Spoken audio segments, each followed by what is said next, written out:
Can you please tell me your full name at birth? My name is Ruth Marie Boros, Boros. And that was your name when you were born? Yes. And what was your birth date? March 17, 1927, And where were you born? in Chicago, Illinois, St. Elizabeth's Hospital. Okay, and do you remember your grandparents? Yes, I do. So let's start with your mother's parents. Yeah, What right. were their names? My grandmother's name was Mary Dennis. Her maiden name was Mary Kovac, Kovach, and she married Andrew Dennis, my grandfather, and we lived with them for a while too. And where were they born, do you know? Austria, Hungary. They're right on the border there, I think. Both of them were born there? Yes. Well, I'm not sure, but when they were trying to trace them, they said they were on the borderline there, and I know they spoke two languages because we could interpret the Hungarian after a while, so they switched. And do you know what year they were born? No, I do not know that, but I know that my grandmother came over with her two brothers, her older brother Joe Kovac, and the younger brother, and they came with a friend, and when they were coming into the U.S., her brother told her that he wouldn't be able to take care of her, and her friend wants to marry her. And so said, you won't be able to get a job, you can't talk English. And so Grandma married him. She did not want to marry him. And they had two daughters. And then she took her daughters and went back to Hungary. Now, do you remember when these grandparents, came to America? Well, I don't know that. I don't have the date of when they came. Did they ever tell you why they came to America? No. It seems like everybody wants to come to America. The reason is that America is the most wonderful place. And where did they move to when they came to America? Well, first of all, did they come together or did they meet here? She met my grandfather after she came back from Hungary with the two girls. And I really don't know their names because they didn't talk about that too much. But then she met my grandfather, and he married her with her two daughters. And, Now wait, she had two daughters from a previous marriage in Hungary? That she came over on the boat with her, and her brother said to her that he doesn't want to take care of her, and this man wants to marry her. And so her original husband in Hungary?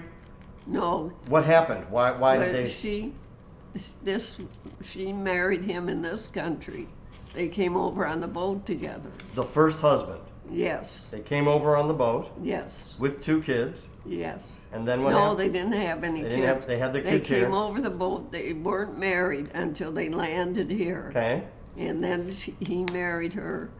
And so, and she always told me, you never marry someone you don't love. So that was... But they had two kids. She had two kids with him, two daughters. And then he moved back to Hungary?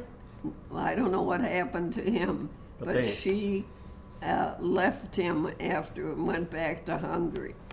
And she was there for a while, and then she came back to the U.S., and that's when she married my grandfather. Okay.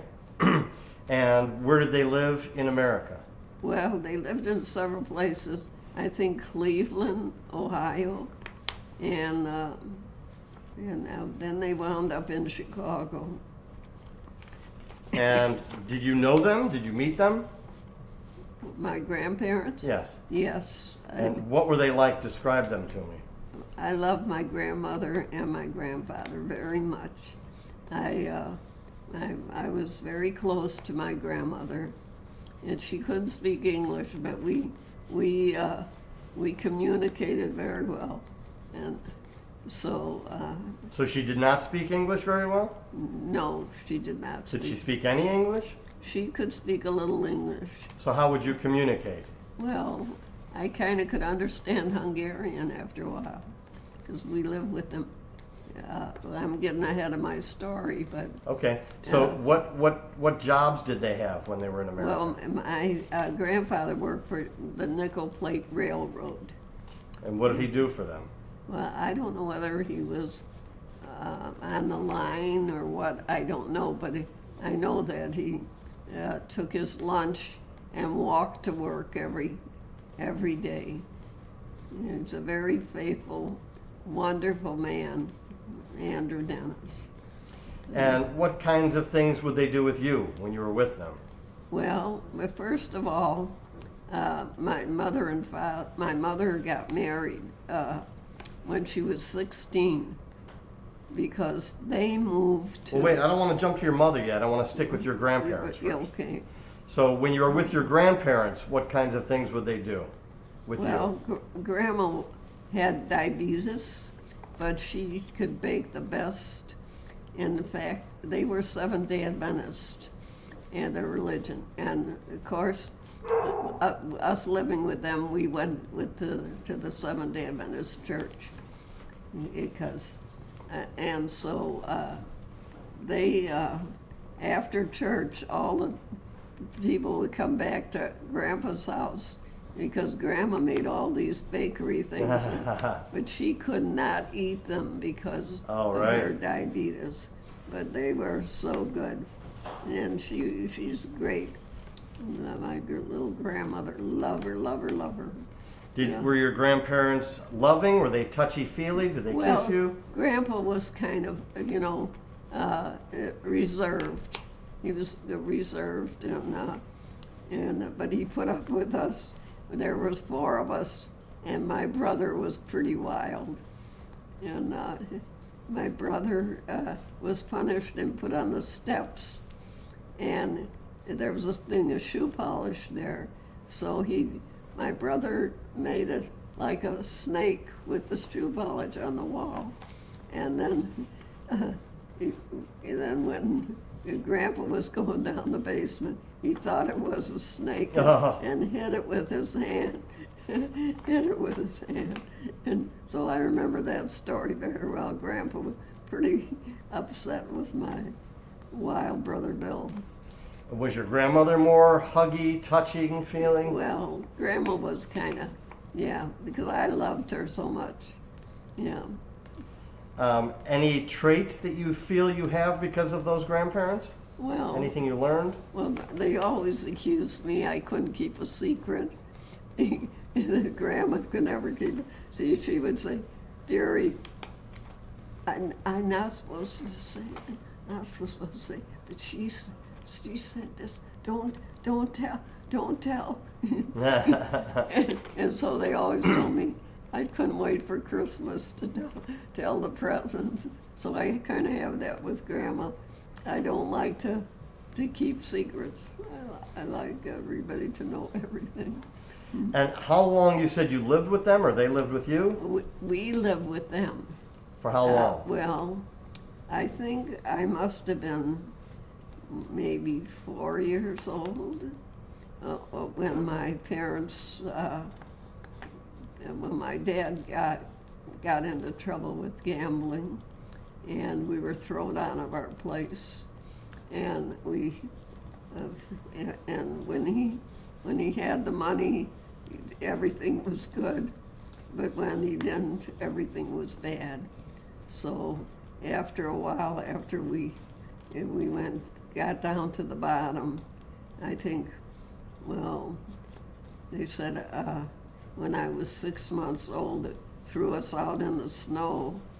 And so I don't exactly know when we moved in with my grandparents because I was very little, I think, at that time.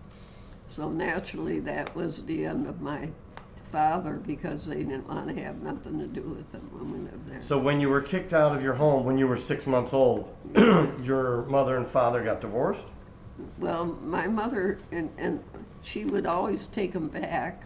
She said he was a good man until he got into the gambling. And so but then after we moved with the grandparents, when he made it big, he would buy stuff and leave it on the porch. And then once in a while he'd drive by and pick up my brother and sister, they were older, and take them out for ice cream or something. And one time I went with, and but then they told us that we can't go with him because he will kidnap us. And then my mother never wanted to tell me anything about him.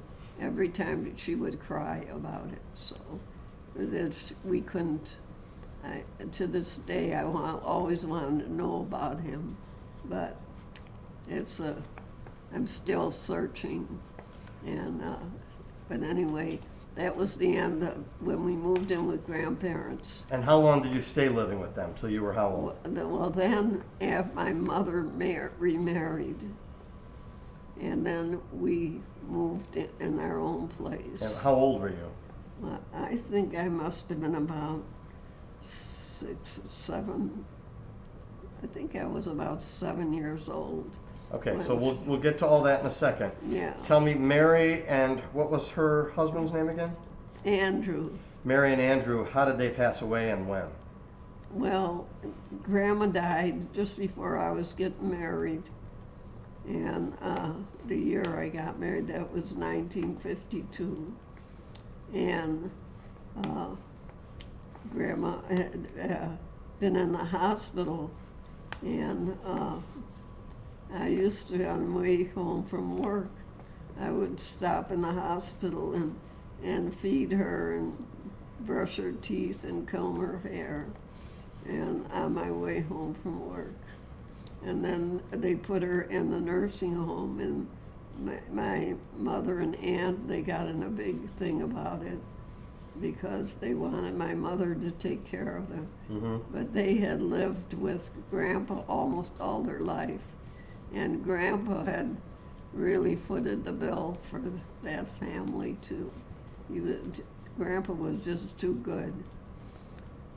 And so they had a falling out, and so my wedding was a very small one because half of the family was fighting about it. So your grandmother passed away just before your wedding? Just before my wedding. And what about your grandfather? When did he pass away? He lived four more years. He had a stroke then, and he was in the nursing home for 4 years. And he lived 4 years in the nursing home, South Holland. I would go visit him all the time, but he lived 4 years. Tell me about your father's parents now. What were their names?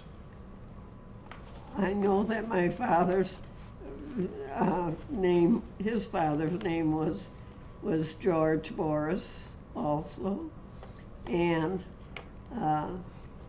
but it's a funny story about my father because we're talking about your grandfather on your father's side. No, his father, he did not come to this country. My father. Go ahead, take a drink. But I want to talk about your father's father, your grandfather on your father's side. What was his name? His name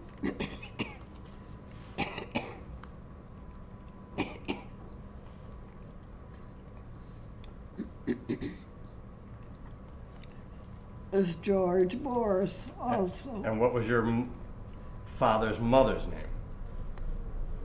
I don't know because she died. And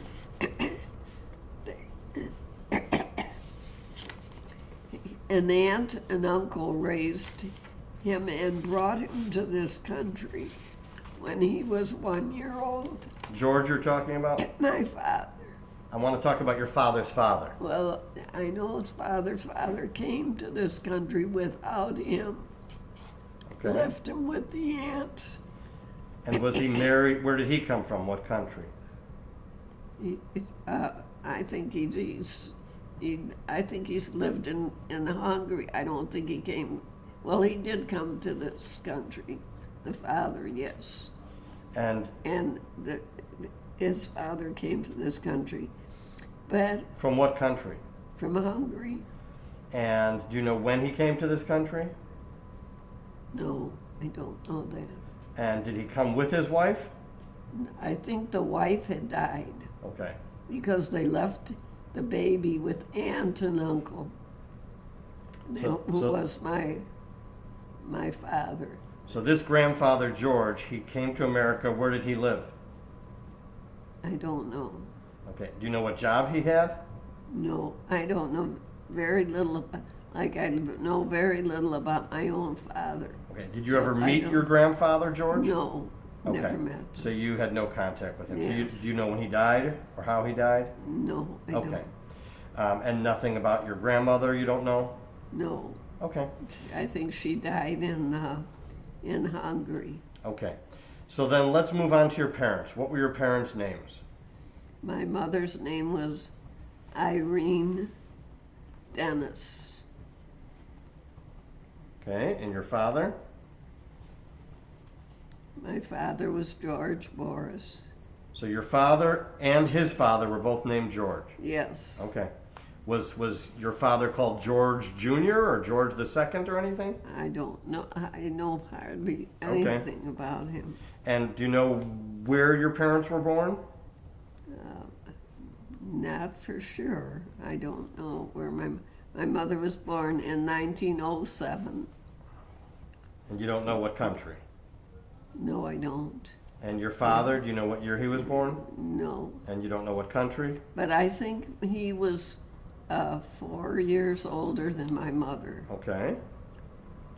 And you don't know what country he was born in? He was born in Hungary. Okay. And do you know how your parents met? Yes. My grandfather and grandmother and the whole family moved to Virginia because my uncle Julius wanted to he didn't have a job and thought he could get a job in the coal mines. So they moved to Virginia. At that time, my mother was 15 to 16. And so grandma had diabetes and mother couldn't go to school. They stopped her from going to school for a while so grandma could stay in bed. And so then my uncle Julius was good friends with George Boros. And they were good friends, and they had a farm next to where my mother and them were staying. And my mother used to go there to get the milk and stuff. And George was there, and he talked her into running away and getting married. So she married him at 16. She was 16. Yes. And they ran away and got married. Where did they run away to? Well, they went to out of state. Because my niece has been trying to track him, and they had to go across the border because mother was too young. Just so across the border, whether Kentucky or what state is real close, I don't remember. I've got the information, but I don't remember it all. So they got married, and then did they move back to Virginia? She had 2 children then. My mother had my brother Bill. Well, wait, hang on one second. When they ran away to get married, yes, did they stay in that state or did they come right back to they Virginia? stayed there for 2 years or so. Do you know what year they got married? I don't know. Well, mother was 16, so you figured out 07. So about 1923. Yes. Okay. So And so they got married, and what job did he have right then? yeah, he was working in the coal mines. Okay. And then Uncle Julius was not happy in the coal mines, and Grandma and Grandpa picked up and with the rest of the family and moved back to Chicago. Okay. Or Cleveland or wherever they went, I don't know. But did your parents move with them at that time? No, my mother was still there. Okay. And then she had my brother Bill, then she had my sister Marge. Okay, wait, let's slow down. Yeah. She had, let's get to that in a second here. Okay, well, you can tell me that now. So the first child they had was who? My brother Bill, Does he have a middle name? William Andrew. And when was he born? He was born, I think, in 24. Do you know the date? Yes, how come how could I forget it, but I did. I'm trying to think of his birthday. Well, anyway. Who was next after Bill? And then a year later, my sister Marge was born. And what date was she born? March, July 10th. Of 1925? Yes. Okay, and then who was next? Well, then my mother picked up and moved back to Chicago with the two children, and he came too. Okay. And so they came to Chicago, and that's when I think he got into the gambling. So there were three of you. Number 3, I was born in 1927. And then was that And it, or were there more? I'm the only one born in a hospital. The others were born at home. And then a year later, May 22nd of the following year, my sister Dorothy was born. Okay, and is that it? Yes. And do you remember when Bill was born now, his date of birth? I think, I'm trying to think of Bill's birthday. Can't think of That's it. all right, we can put it on the screen later. So now they've got 4 kids, and they're living in Chicago. Yes. And where in Chicago? Well, we lived in several different places. I can remember when I was going to kindergarten that we lived across from Thule Park because our house was right across the street. So that's my early memories is living there. Okay, so tell me,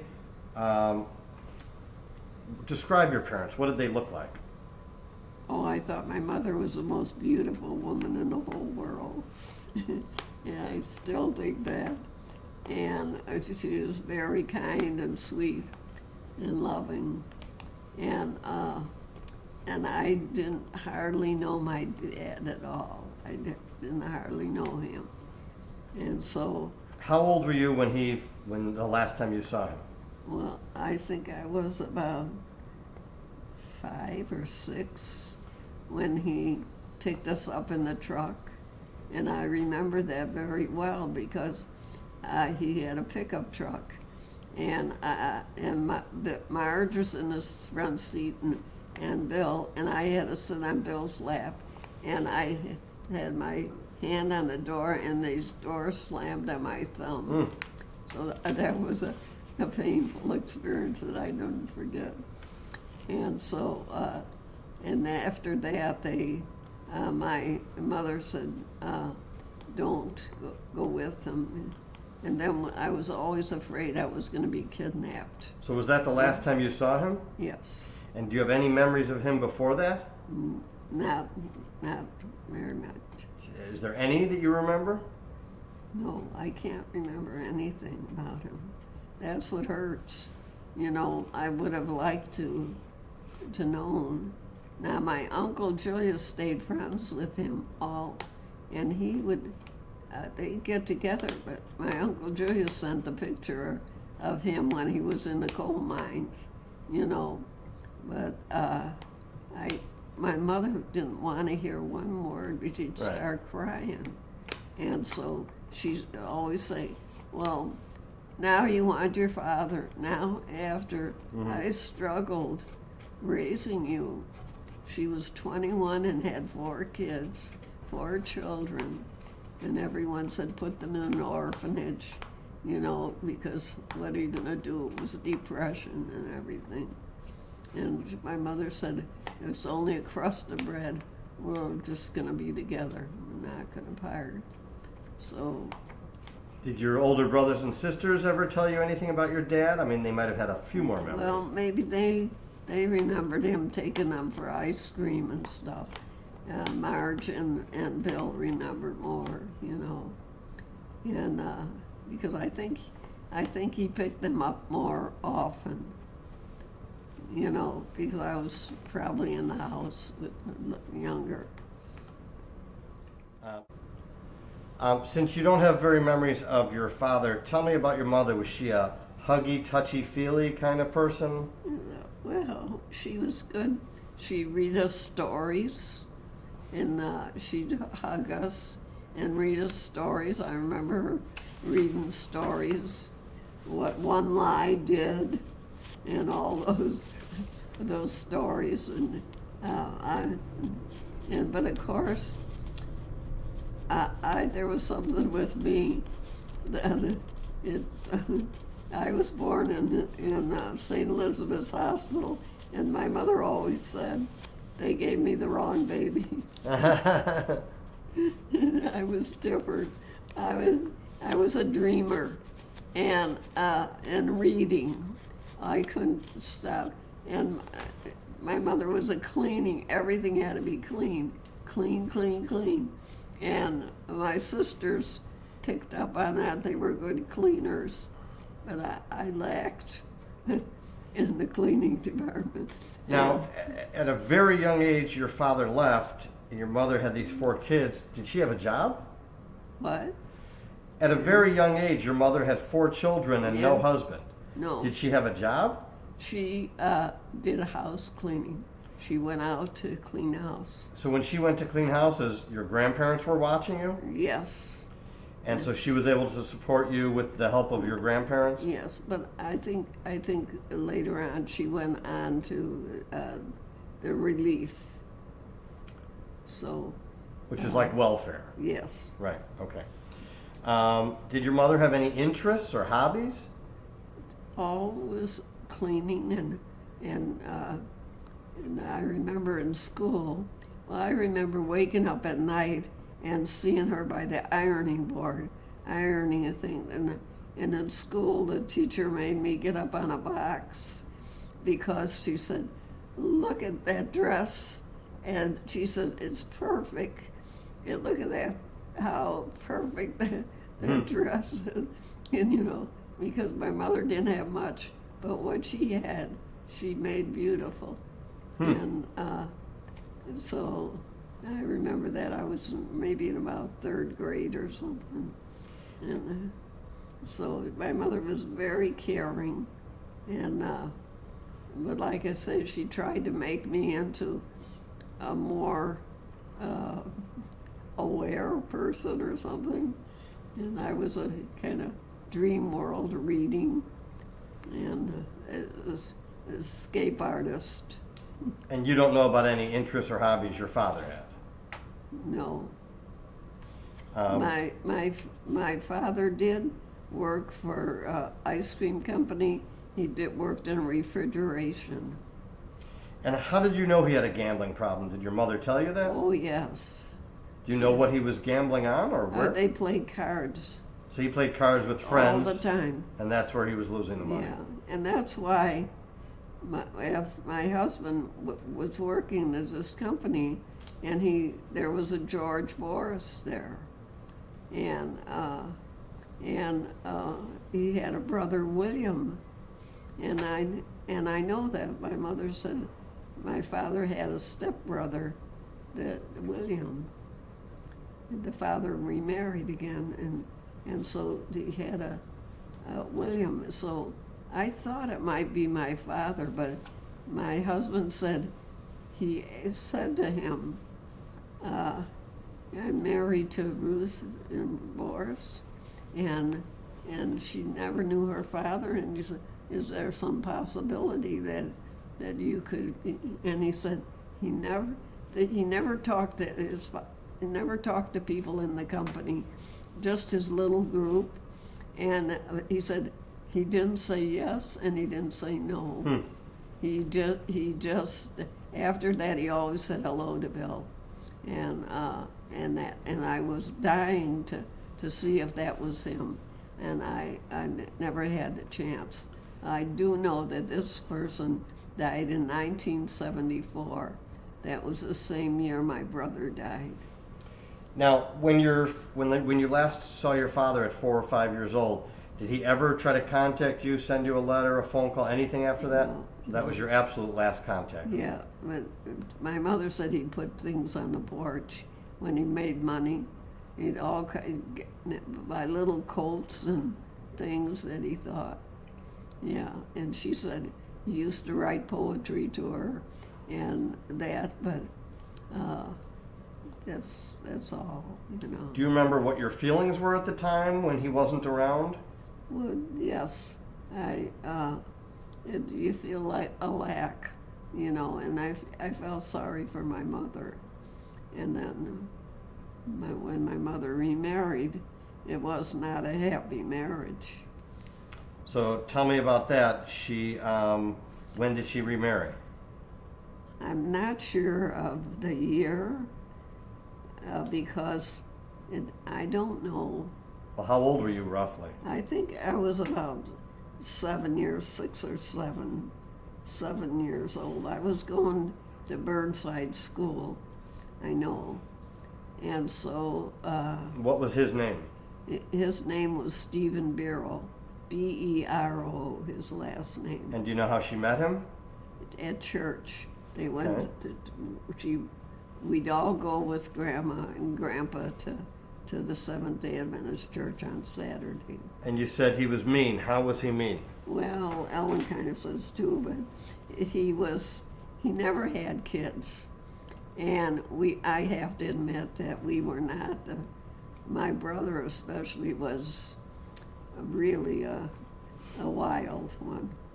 And he was the only boy, and he was always pulling tricks and everything.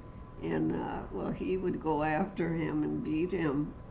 He would really beat him. Your stepfather would? Yeah. With his hands? What? With his hands? With whatever he had. He came after me with the poker from the stove, and I ran away. That was later. What would your mother say when he was doing that? Well, usually my mother was not really around, you know, because she was working and everything. Right. And so, you know, but I know that he had no experience with kids. Right. He walked into a family with 4 kids. Yeah, and we were not little angels. Right. And so I don't want to condemn him, you know, but they sent me to Texas when I was 13. Okay, so why did they send you to Texas? Well, he joined another church, and he was When you say he, your stepfather? Yes, and he wanted to be the preacher, and he got all their materials, and he was trying to get people to go down there to Waco, Texas. And he wanted my mother and us to move down there. You heard about Waco, Texas. Mm-hmm. Well, that's anyway. He wanted us to go down there, but my mother did not want to go down. She did not. That was not her wish. And so he thought he'd send the kids there. So he sent Bill, my brother Bill, first. And then... But sent him where? To whose house? How did he live? It was Waco. It was a church group. It was a cult. So he sent the one son to this cult. Yes. And your mother couldn't stop it or anything? Then some people were coming through, and he signed up for a ride but 2 people came for Bill. And so when the second one came, they decided to send me. Mm-hmm. So I was 13. And when you were I sent didn't down know- there, I didn't know this man from Adam who drove by, and driving down to Texas at that age with this stranger. now do you remember when you left? What was your mother saying? Was she fighting it? Was she Well, my helpless? mother was feeling very bad. She was crying. It was like her hands were tied. Mm-hmm. And that's why I say I feel so sorry for these women that are left. So, And it's the mercy of other people. so this man took you to Florida. Yes, but he didn't stay there. He dropped me and he went on. And But- he dropped you where? Was it a church or a... It was the cult, and they had people there. They had dormitories for the girls. Well, these were all frame buildings with tar paper, no plaster walls or anything. So, anyway, 6 months later, my mother got a ride down to Texas, and she wanted to bring me home, and I didn't want to go home. Really? Well, I knew I have to deal with him, and I knew that I was only a source of contention, and I did not want to cause that. Over here, I was getting along. I made friends, and there were kind people to me. Of course, I cried terribly because I love my mother so much. But anyway. So wait, tell me, what was life like down there? Were you in school? Yes, school and. Was it their own school? And it was like one room school with, like we were like high school students.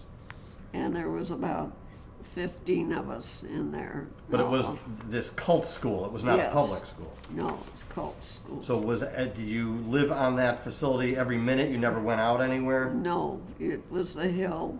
And then everybody had a job. And I had a job in the kitchen for 9 cents an hour. And I was the dishwasher and get the pans of water and then you rinse the dishes and then wash the pots and pans in the back. And were there boys that lived there also? Yes. And the girls had the summer dormitory, and some children's parents were down there. They lived with their parents. And those whose parents are not, we lived in the dormitories. And were they preaching religion all the time? Oh, yes. Oh, yes, we were. Was it one leader? Yeah, it was one leader.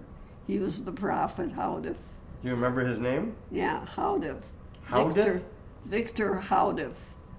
And he was married to this young woman, and she was very pretty, nice woman. And her mother, I think, was the one who had the cash. Anyway, he was older than her.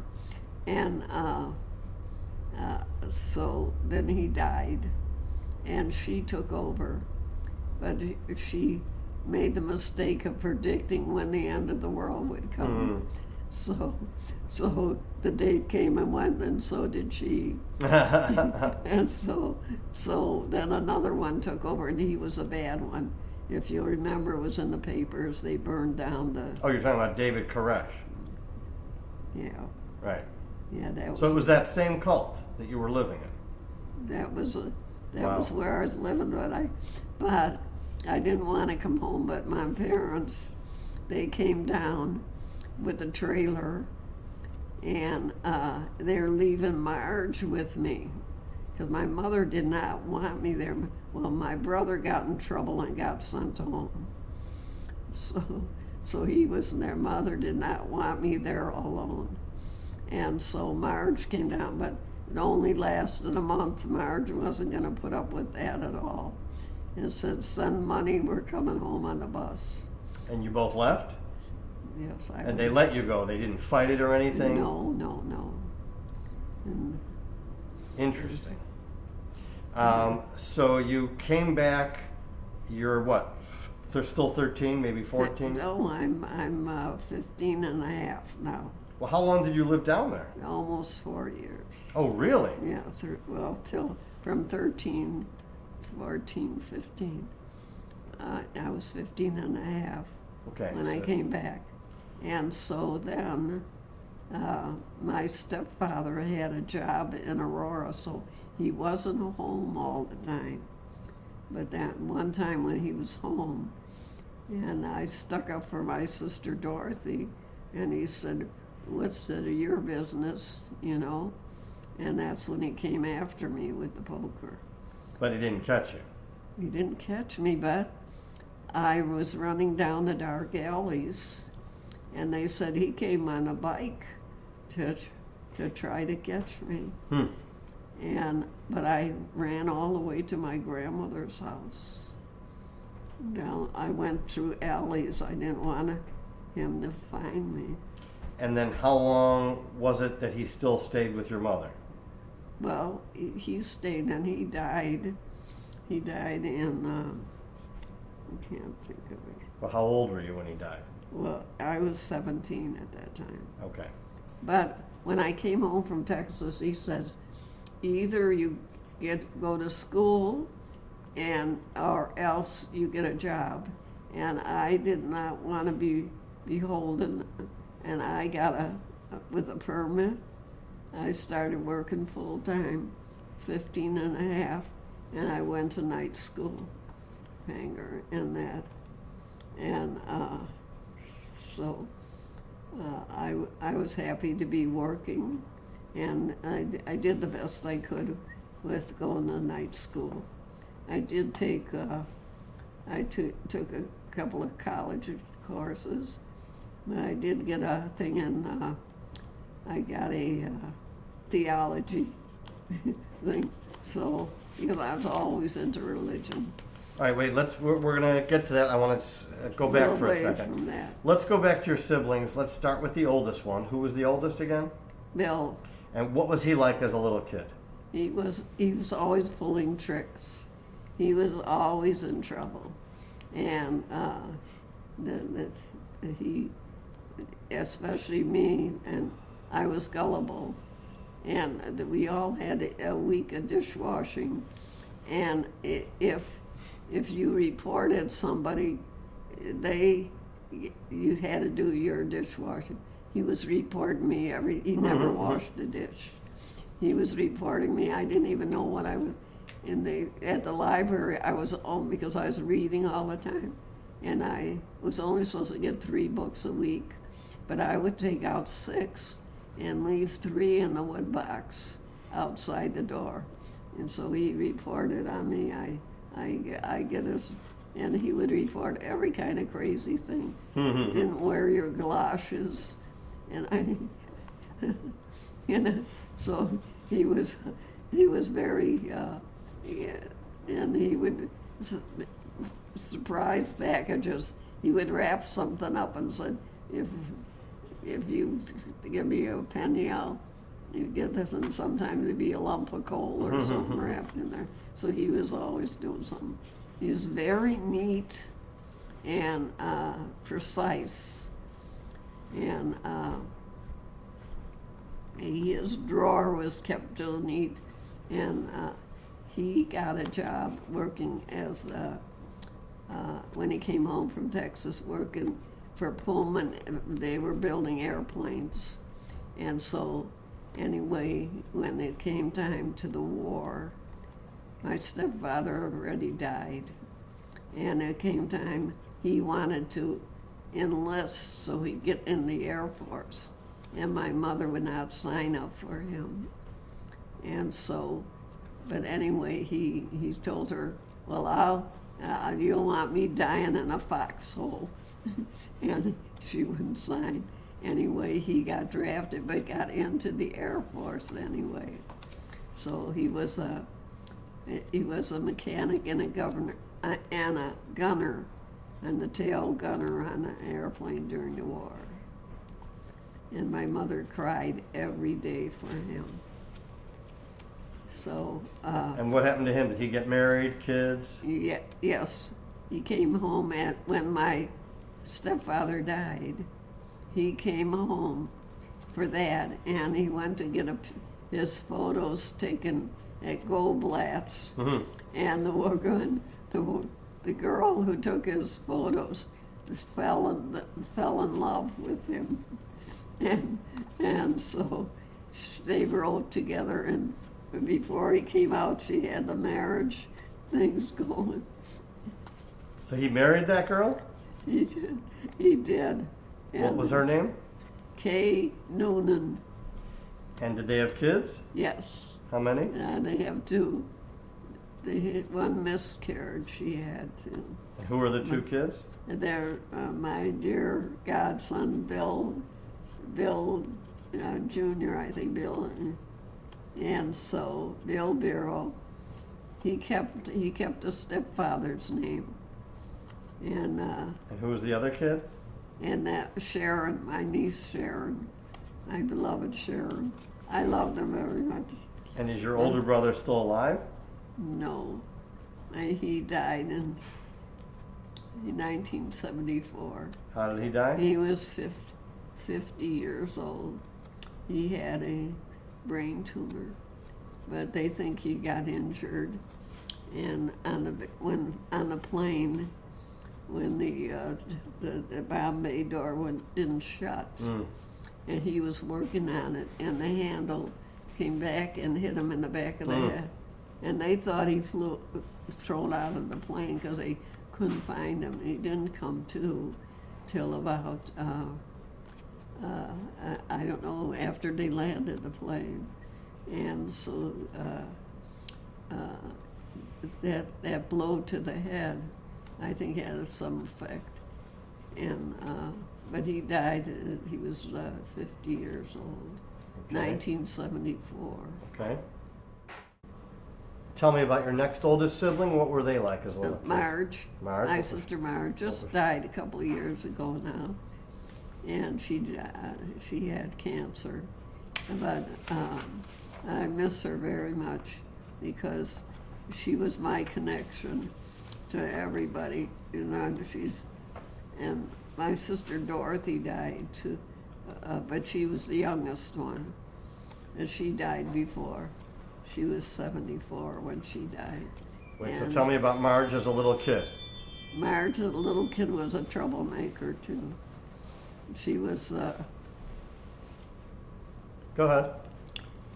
well, the neighbor hung out the clothes to dry on the line, and Marge pulled down the socks and put them in the mud. Oh, God. And stuffed them in the mud and hung them on the fence. And my brother, I used to have those little overalls, and he had hooked me into the fence with my overalls. So when the woman came out of the house and was screaming, they were all gone. Oh, and God. I was there. And they said I had did that, and they punished me. Did you get in trouble from that woman? Well, and my sister would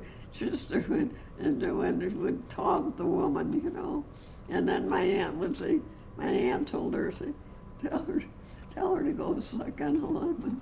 To go suck on a lemon? Yeah, and they're just causing trouble, you know. But I remember they punished me, and I was crying I remember laying on, it was a leather Davenport, and I was crying so hard, and the Davenport was all wet, and I fell asleep, and my hand was hanging out, and I, whether I dreamed it or not, that my mother took my hand and said, "You're going to be all right." And then when I woke up, I said, "Mom, would you hold my hand?" And she said, "No." Well, I didn't, but I had that dream. And so those are memories that I had. And I love my sister very much, but she was always trouble. And so, you know, they would pick up, the wagon would go down rags or iron, and so she said, if we give him something, he'll give us money. And so she took the beautiful red hood I had on my doll, and as he's going by, she threw it on the truck, and there was no money going. Then the little boy next door had a growth, and she said, you don't want that there. And she grabbed it and pulled it out, and the kid went home, all the blood shooting. Oh my God. Shooting out. How she pulled these tricks. She was full of tricks. And I tell you, and then when she came to Texas, she didn't laugh. They all said to me, what's wrong with your sister? I said, why is she like, well, they would tell jokes, and she heard the jokes, and she'd go, ha ha. We didn't last. No. So did she get married, have kids? Marge was there. That's a sad story too, because the Cass, who was in trouble with my brother down in Texas, and they were pretending to hold up the building, and they put the black face on, and they went to the building, an office building, and they said, this is a holdup. Well, they made the announcement on the loudspeaker, men, come with your guns, we're being held up. And as soon as they heard that, they pulled off the thing. They said, no, it's us. It's us. And they were sent on the bus the next day. They separated them, but they came home together. And he stayed at our house for a while. We lived in Michigan. We had known the family a long time, but they were Michigan. And so he fell in love with my sister, and they were very young, But anyway, she got engaged to him, but he was going to war. And so he left, and his mother wanted to keep her eye on Marge. So she told us to come to Michigan. Of course, my mother wouldn't let Marge go alone, so I had to go to Michigan too. And we got a job in the sanitary, as a senator, for a TV senator. And we worked in the kitchen. Marge did serving, and I was on the dishwasher thing, which I was very happy running the machines. And but of course, when his mother got the letter from her son, and she said to Marge, you read it because I have trouble reading English. And he said to his mother, he's having such a good time. They're in Hawaii, and these women are so nice to him. And my sister said, that's it. We're out of here. And we caught a bus to come back to Chicago. Oh my God. So she didn't get married to him? No. So on the way home, the bus driver, he told her, get rid of that ring and I'll give you one. Oh my God, seriously? So she married the bus driver? Yeah, but he was driving the bus. He is much older, at least 20 years. He was my mother's age. And he was a contractor in Gary. And he dug up all Gary's black dirt. Anyway, he married her at Christmas. And Cass was still writing the letters thinking he's still with her. And guess who had to write the Dear John letter? You? I had to do all the dirty work. And so Cass hated me. And so, anyway. So how long was she married to him? She was married to him, and he was so jealous of her. She couldn't have any friends. He didn't want my mother or anyone. And my poor sister had baby after baby and miscarriages. And she had 3 children with him. And then when the oldest, Karen, was getting married, Karen came up to Chicago to get a job, was staying with my grandparents. He did not come up for the wedding, and he kind of disowned Karen too. And so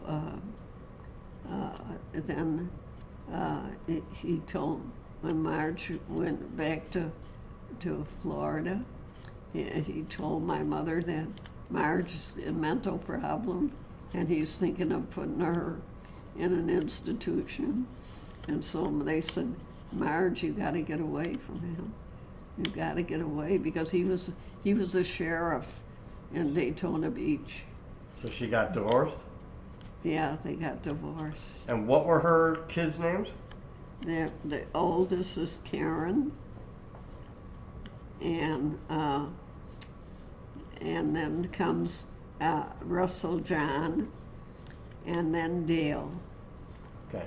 Now tell me about Dorothy. What was she like as a little kid? Dorothy? Dorothy was my little sister. I mean, in fact, she told everybody we were twins. and she said, and when they say, who's the oldest, she'd say she was. And I'm a year older than her. And I did not like not saying the truth. I was so embarrassed. She made my mother buy us all the same clothes, everything. This was the big thing. Dorothy was very, she ran to my mother because she was preemie. She was so little born. My mother thought she was afraid to pick her up. And so she was my mother's favorite, absolutely. And she could control Mother and control us all. And I remember, but we were in the bedroom, and Dorothy was standing up on the sewing machine. Well, the sewing machine, somebody had given that to us, but my mother took care of things so good. But in order to hang your pajamas up on that hook, so anyway, Dorothy's standing on the sewing machine, and my mother comes in, and she said, what are you doing up there? And Dorothy said, Ruth, Ruth. And my mother turned around, and what did you do, Ruth? So there we go. I tell you, I was just the lucky one, that's all. So anyway, that's with Dorothy. But anything I did, she had to outdo me. And so, we doing the laundry.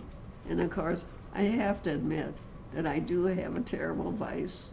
I'm very lazy. And so, when it came to doing the ironing and other thing, and they would sprinkle the clothes, and then each had her, and when I would hide them, and because every time I ironed, my mother would say, "Look how she's doing that, Dorothy. Show her how to do that. Look at how she's doing." I figure, well, I'm not equipped. Good thing.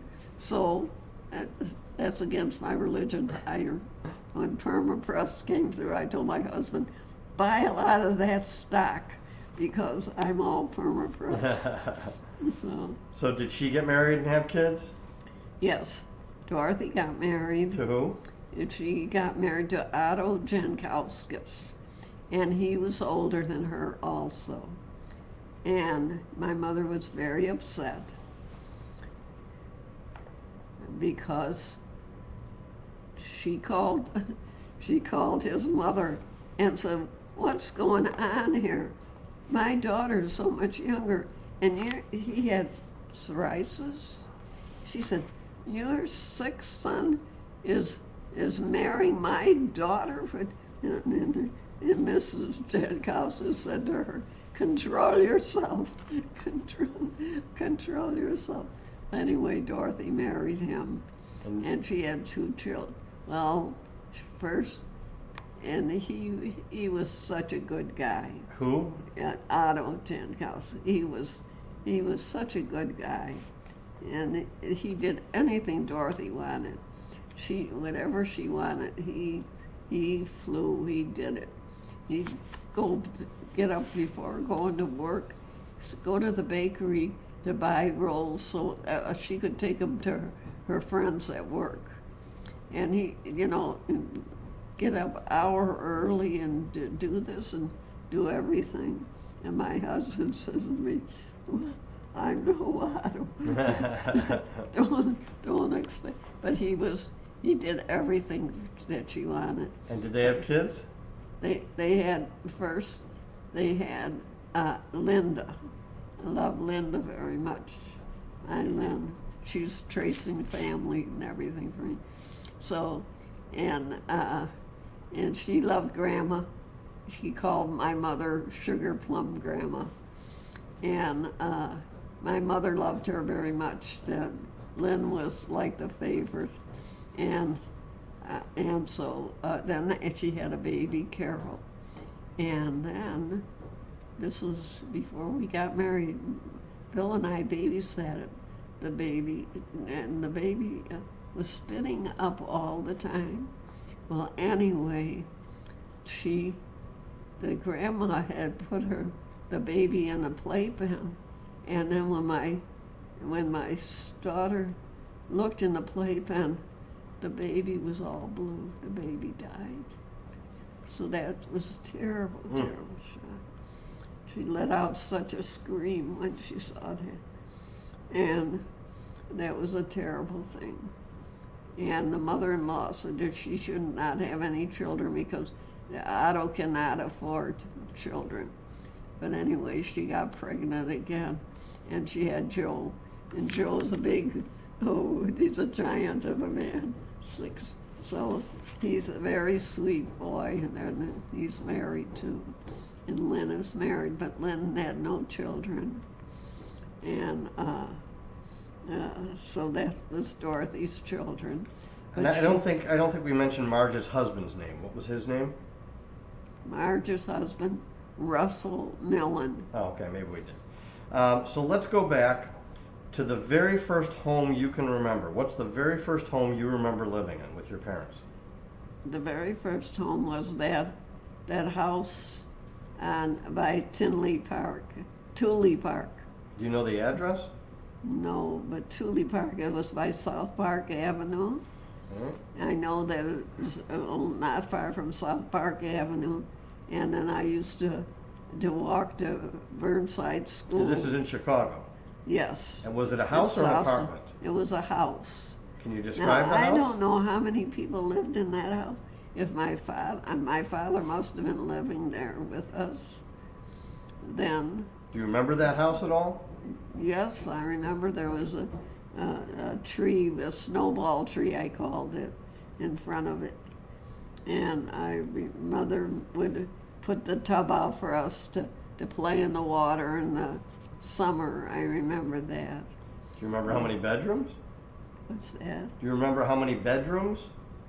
How many bedrooms? No, I don't. I don't remember.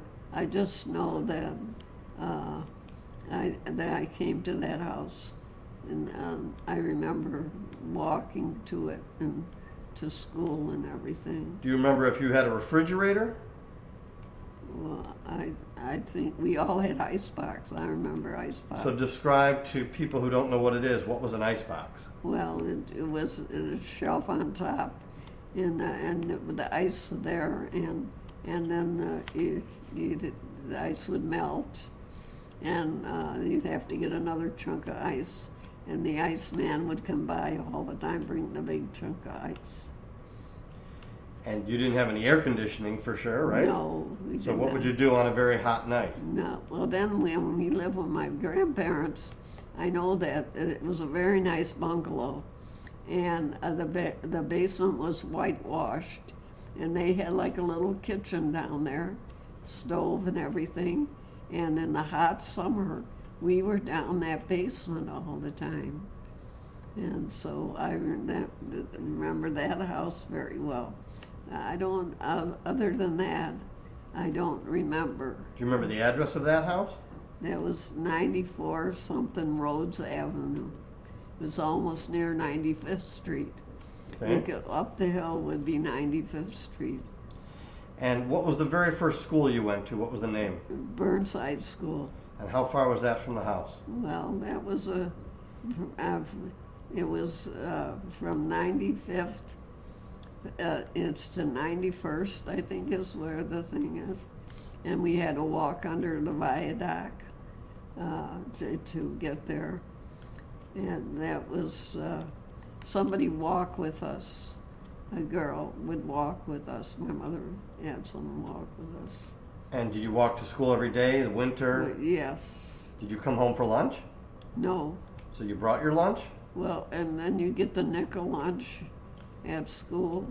So they had a hot lunch program there? Well, they would have, it was very, the nickel lunch was no dessert or anything, but, and that's what we used to get, the nickel lunch. And, The dime one, you got dessert. oh, okay. And what would you do in grade school after the school day? What would you do? Well, and I know that, you know, we jump rope, we do, and I liked playing baseball with the kids. And but my big thing was reading, and like I say, I was in trouble all the time because I couldn't get enough reading. I was always searching. I'm searching to find what's real and what isn't, and to me that was. It still is my search, searching. So, anyway,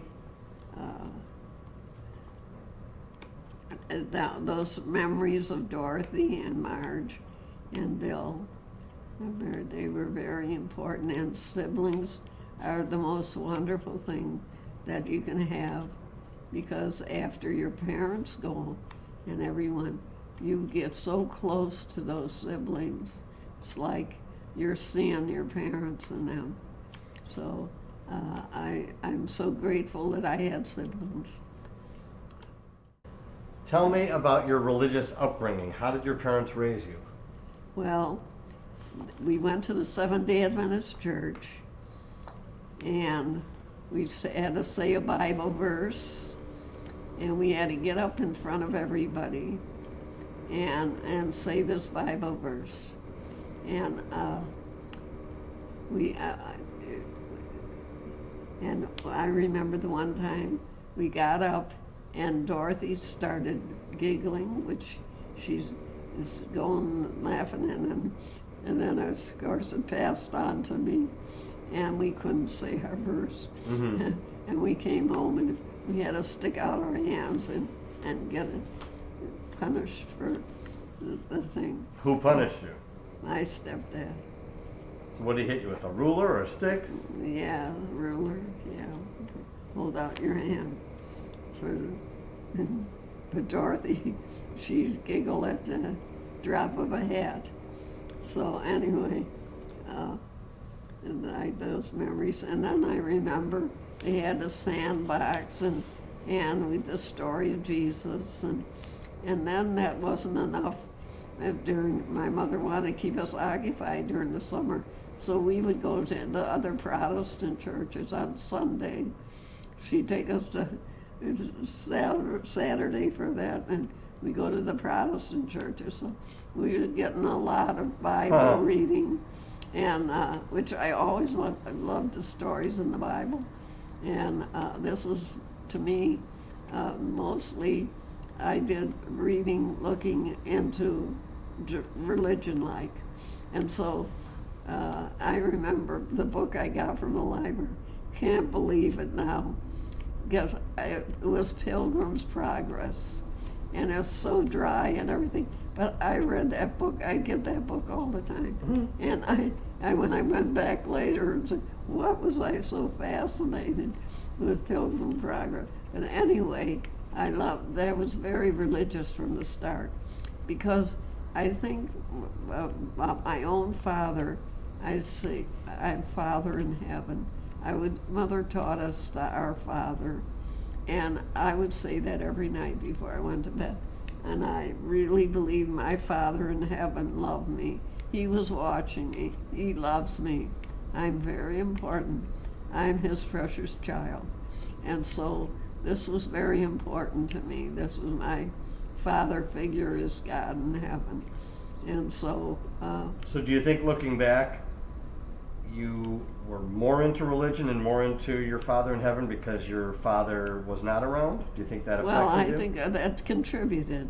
Mm-hmm. But I think I was a kind of dreamer anyway.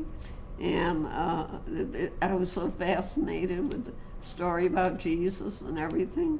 And to me, he became very real in my life. And so when I was in Texas, well, first Seventh-day Adventists, my stepdad had all the books of the one who founded that religion. Her name was Ellen White. And so I went through all those books, reading that she had a prophecy, she had a dream, and Jesus, the Seventh-day Adventists are saying that God's coming soon. And I remember my dear friend, we used to go to my stepdad would bring us in the summer to the farms because he'd work on the farms with their thrashing and everything. And we'd stay with Mrs. Horvath, and she was such a sweet woman. And she baked biscuits and picked the fresh berries and would whip the cream for us for breakfast and everything. And she told me, she said, Jesus is coming soon, and we got to get ready. And she said, they told me that when I was a little child, and look how many years. And I said, did you worry about him coming all those years? And she said, yes. I said, well, I'm not going to worry then. I said, I'm not going to worry because I got a lot of years too. I remember her telling me she was such a sweet woman. And these people all added to my life. These are people, they didn't have to be kind to me, but were just so motherly and kind. And I think about her often, and I remember her in my prayers. So, Gazelle Horvath, yeah, and she had a husband, but no children, and she had a mother, a grandma, but I don't know if it was her mother or his mother, but John, her husband, was a big, heavy guy, and I can remember his back would be out, and she'd be walking on his back. Mm-hmm. And she's doing everything for John. And I heard later that she was dying with cancer, and she wouldn't go to the specialist. She went to the relief one hospital, and there's buckets of smelly and everything in there. And the woman said she wanted John to have the money to go back to Hungary. So what a kind, loving person she was. But anyway, these are people so important in my life. And, okay. No aunt. Tell me about your godmother, Joan Gorman. Who was she? Joan Gorman came from Ireland, and I was working just started at the Illinois Bell Telephone Company. So I don't know how old I was then. Anyway, we both had split time, and she had the brogue because she just came from Ireland, and she had split time and I had split time, and we found ourselves going the same way to work, catching the bus or walking, and so we started going together and those Irish women that they said, what are you hanging around with that greenhorn for? I said, she's such a wonderful person. I said, what's the matter with you people? Anyway, so we were gonna go to a movie after work. And she said to me, would you mind if we stop at St. Leo's because they're having benediction? And I didn't know anything about benediction, but I knew one thing. The Catholic Church was not a good place. They worship idols. I heard all that. They're, you know, that's very dangerous. They are idol worshipers. So anyway, I said, no, that's okay. So we get to St. Leo's. We ran all the way to make it.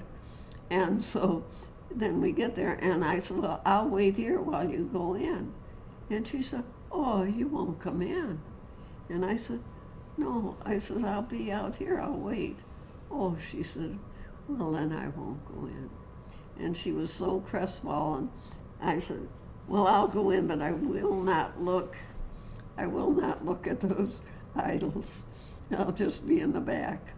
So when I went in, and at the beautiful benediction ceremony, and I saw the Holy Eucharist, and it was like he said, you found me. Here I am, and you found me. And it was just like he said it to me, I'm here. I didn't know what it meant at all. So we're coming out of the church. I said, Joan, what was that? What was that in church? And she said, well, and all of a sudden she turned around and the priest was shaking hands with people. And she said, oh, Father, she said, maybe you could help me. Ruth wanted to know about benediction, and I'm not good at explaining that. And so he looked at me and he said, do you want to know about benediction? I said, I don't want to bother you, Father. I said, I don't want to bother, that's okay. And he said, listen, Joan, bring Ruth by next Wednesday night and I'll explain it. And so she came with me. And so I kept going Wednesday night, and it wasn't going very long. And he said, well, come next week and we'll baptize you. I said, what? He said, I said, I'm not ready.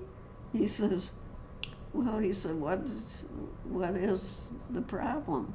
I said, well, there's two problems. I said, first of all, it means that I'm going to obey the Pope.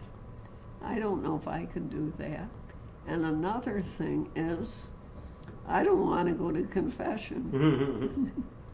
To me, those are two things. He said, well, listen, if you don't want to be baptized, just don't come next week.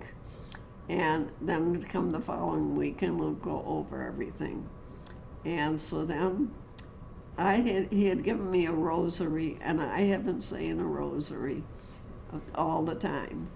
And so, then I said, you know, Blessed Mother, if you want me to believe in you, you gotta show me something. I want to, so anytime, because I was always being late running for the bus for my split time.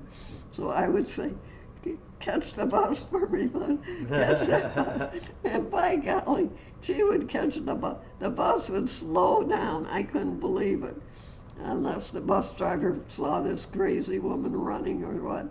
But anyway, she was coming through for me all the time. So I was starting to trust her very much. And then, when I knew, and I said to Joan, well, I don't think I'm ready, Joan, but I said, I'm going to ask the Blessed Mother. So I made a deal with the Blessed Mother. I said, now, if my mother goes out next Wednesday night, that'll mean that I'm going to go get baptized. But I thought I was pretty safe because she come home from work. She did not want to go out, so I thought I had a good thing. Well, I'll tell you, it was about 5 minutes before, and the phone rang, and my aunt had called and said, Irene, we're going to pick you up, we're going shopping. So I quick called my Joan, and I said, meet me. It looks like I'm going to be baptized. And we ran down the street. It was a little bit after 7, and we got there, and I said, I'm ready. And so he baptized me conditionally. And then he gave me my first Holy Communion.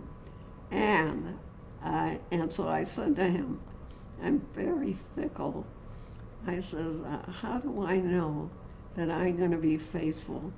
That I'm not going to just, and he said, well, there's 2 things, Ruth. Just always say your rosary and never miss Mass on Sunday. So I wanted to be doubly sure. Any chance I got, I went to Mass. I went every day to Mass.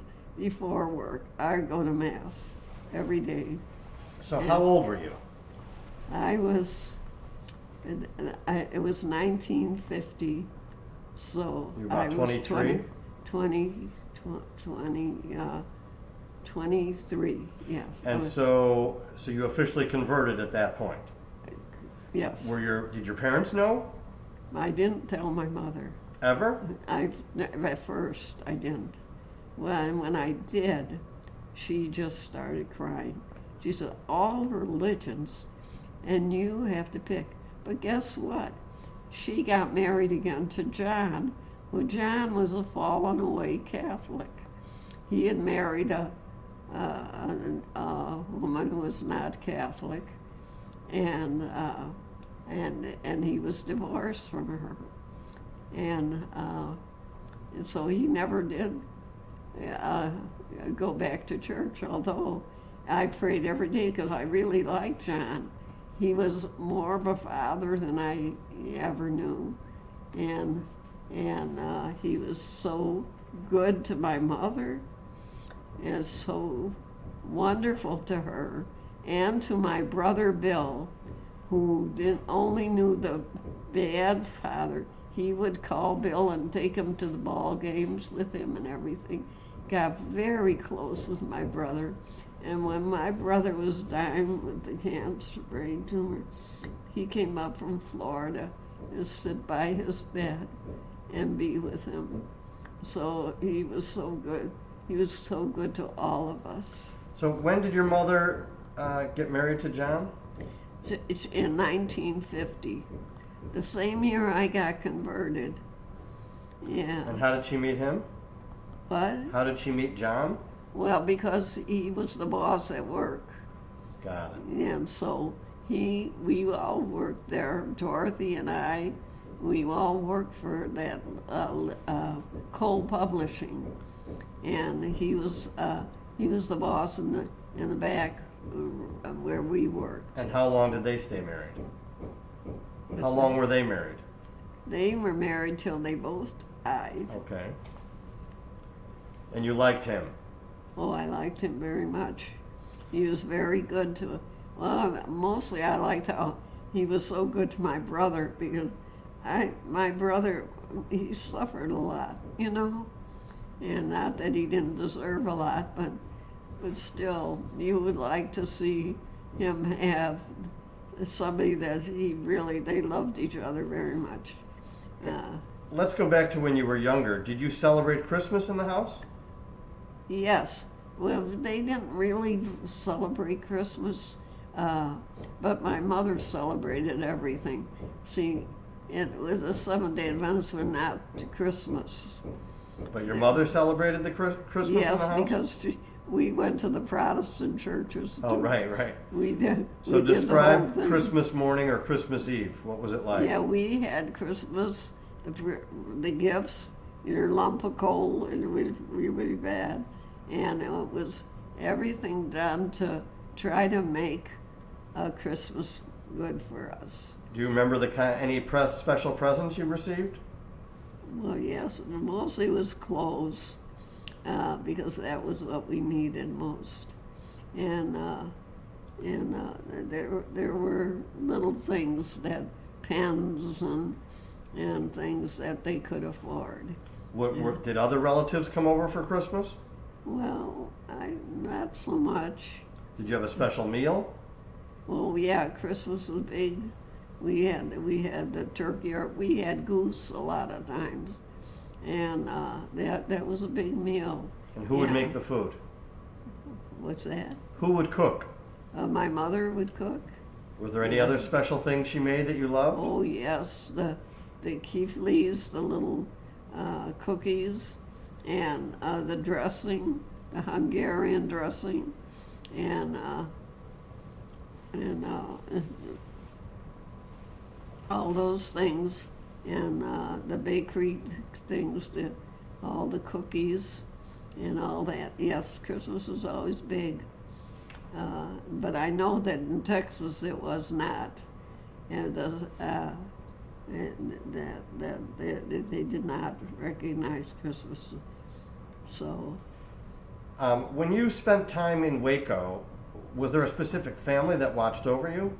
Well, my friend Gloria, her sister and the husband were there, and Gloria and I became very fast friends, and we did everything together, and so that with her sister being there, we'd always go there, and they'd be there, you know. And the first time I tasted avocado and all this, and it was her sister and her husband and Gloria that were very close. Although the Miss Skiao, the one in Michigan, where we used to go, I knew her well, but she did not approve. And when I came to Texas, it was like she told me, you know, your stepfather never liked you. Yes, he just put up with you because of your mother. He never liked you kids. And so that's not a nice thing to say to a kid. It was not a nice thing to say. So Miss Skiao, I kind of feel sorry for her, because you don't say things that hurt unless you hurt yourself. So she must have been hurting herself to say things like that. But instead of them being a family that I could be with, as I knew the daughter and the son and everything, I didn't. Right away when she said that meant don't bother me. So I found other people that were so kind to me, so loving, and a lot of them, they were just so loving and kind.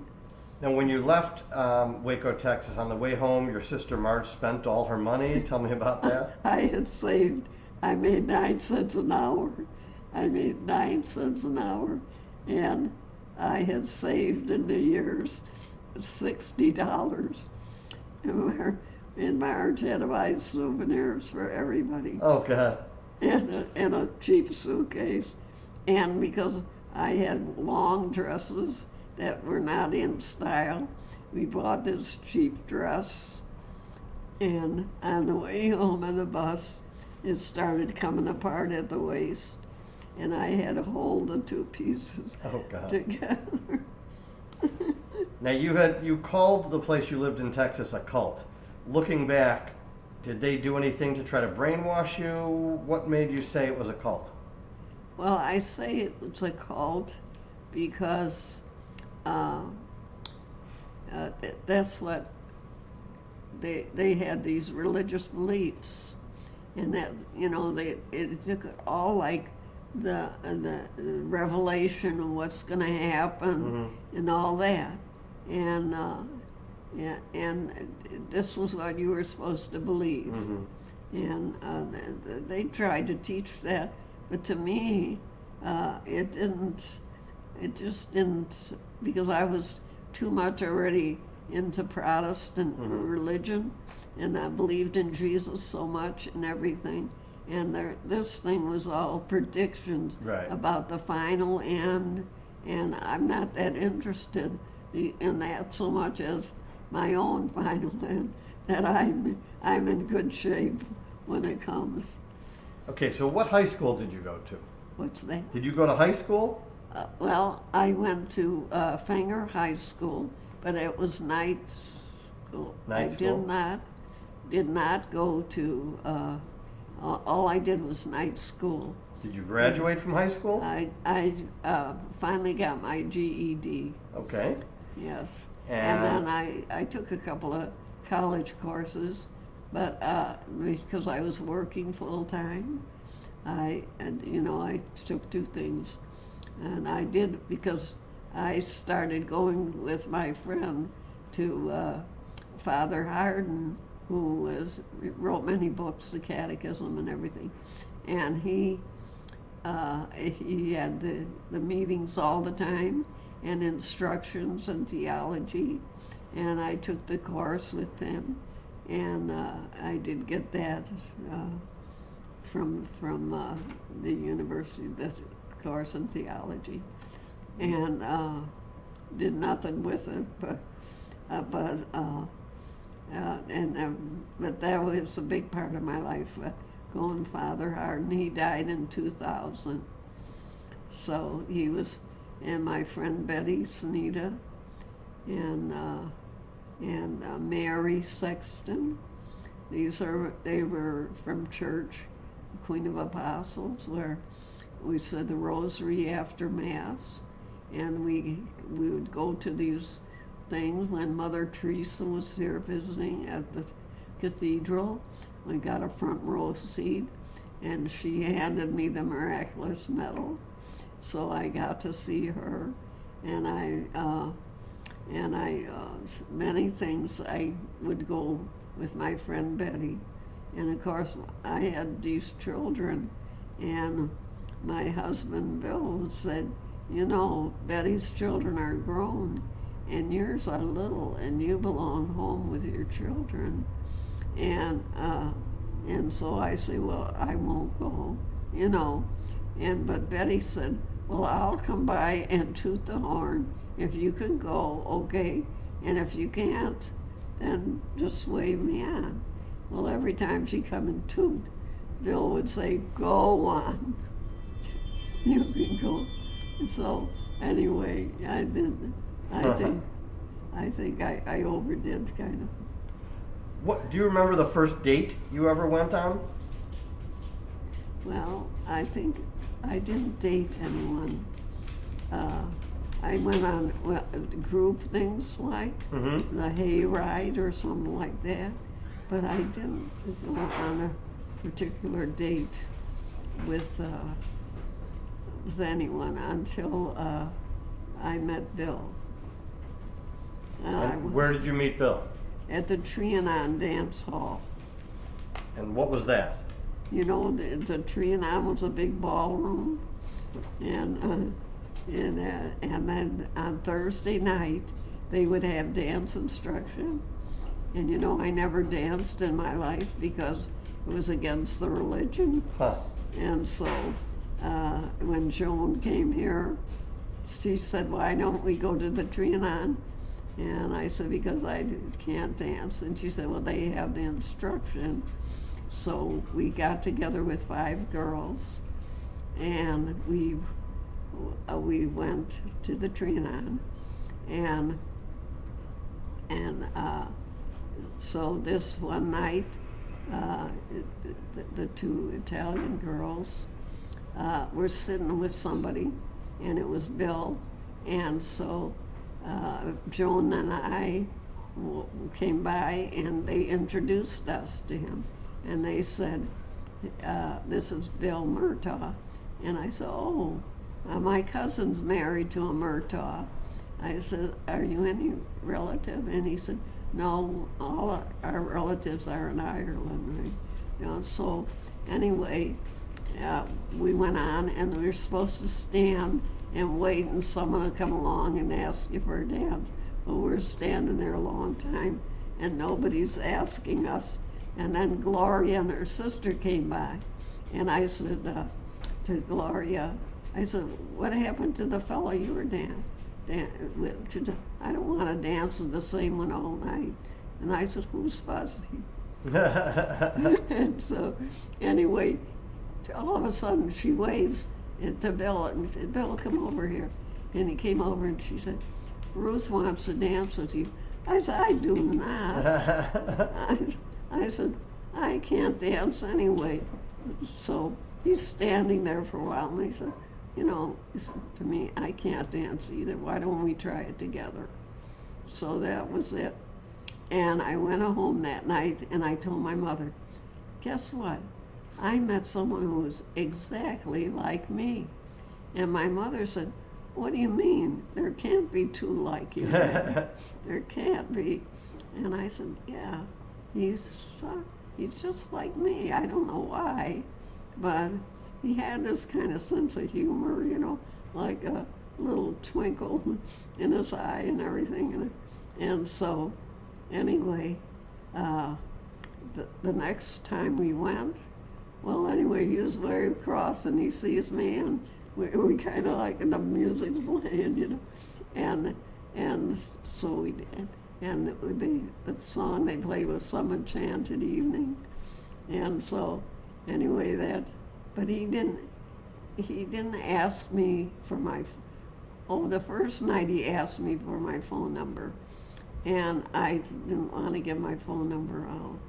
And so I just pretend like I didn't hear. And then, but at the end of the evening, he had asked me again, but by the end of the evening, I thought, oh, now he's not going to ask, but I do kind of like him. And so he did ask, and I gave my phone number, but he never called.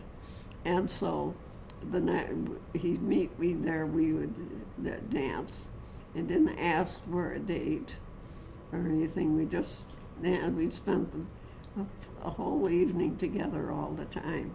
And so then he called me and said that railroad fair was going down in Chicago, and it was on a Saturday. Would I like to go with him? And so I went. We went on the train. He didn't have the car. And so we got down there, and the big rains started coming, and they closed it down. And first he said, we'll go to a movie downtown. Then all of a sudden, something changed. He said, let's go on home. This is such a bad night, so that was it. And then I never saw him after that. So then Mother married John, and we moved away. And so then, after we were there a while, I got the phone call. He called me, and I said, well, how did you find me?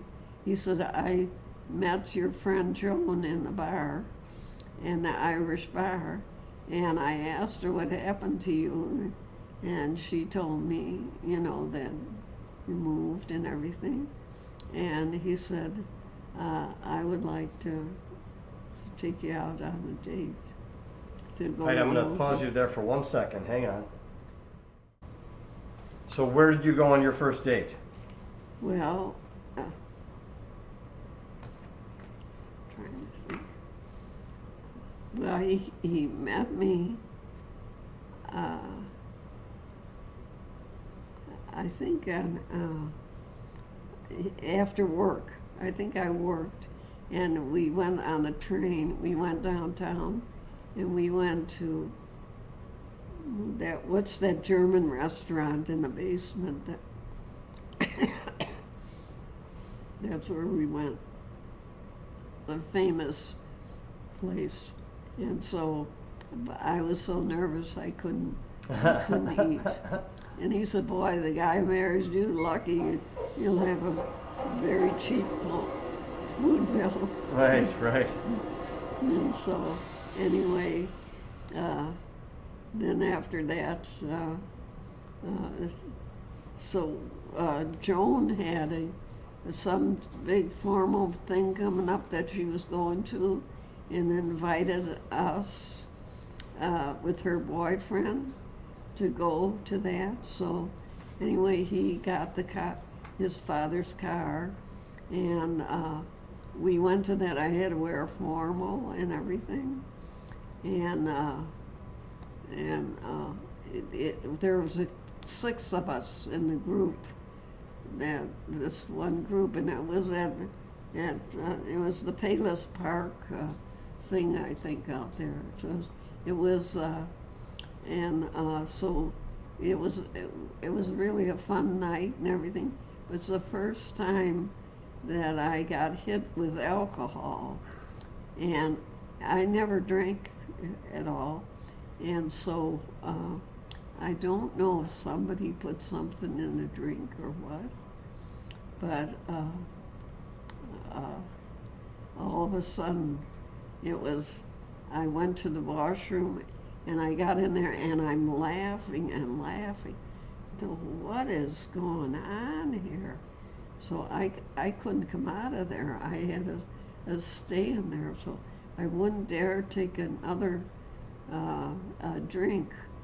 But then we all went to a few places. We went to the cars. We were all spinning around those hills in Payless, and we went to different restaurants and stopped at different things. It was getting to be morning already, and then he said, "Well, it's almost morning, and we may as well." They have the 6:30 mass, so he said, "Why don't we hit mass before I go home?" He said, "I would be in trouble anyway, in the car out all that." So we go speeding. We go speeding down the street, and some guy jumps out and said, "Listen, you're all going over the speed limit."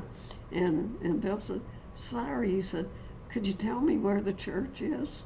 And the guy changes to, "It's right down the hill." He said, "You're almost there."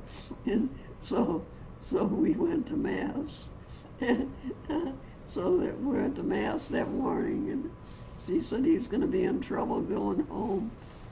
So that was one of the big dates. Wow. And we would go every Tuesday. You want to go?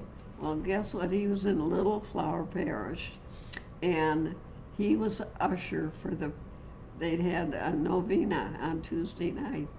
So he always invited me on Tuesday, pick me up at work, and we'd go to the novena, and he was the usher. And then we always had if you know the Irish, they have to stop at wakes. They don't have to know the person. We're always going to wakes, and wakes were surprising to me because we were very somber at our wakes. They were living it up at the wakes, and laughing and having a marvelous time. So this was our dating experience. And so then he gave me the ring. Oh, wait. Before we get to the marriage, hang on one second. I just want to go back for a second.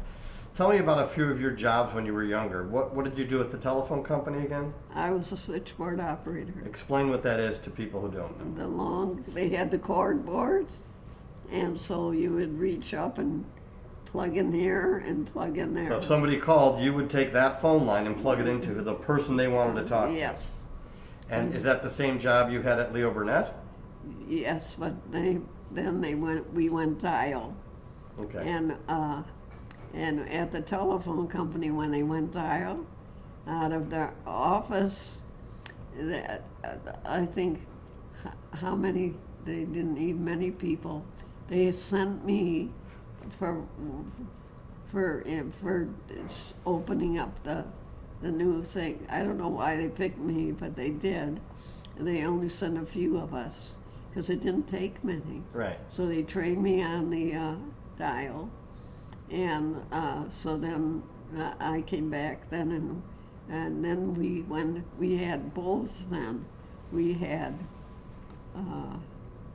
dial and switchboard. You had both windows moving, and that was really, I got tennis elbow from that because that was really something. Do you remember how much they paid you at the telephone company? What's that? Do you remember how much they paid you at the telephone company? No, I paid, but another thing they had was that you could buy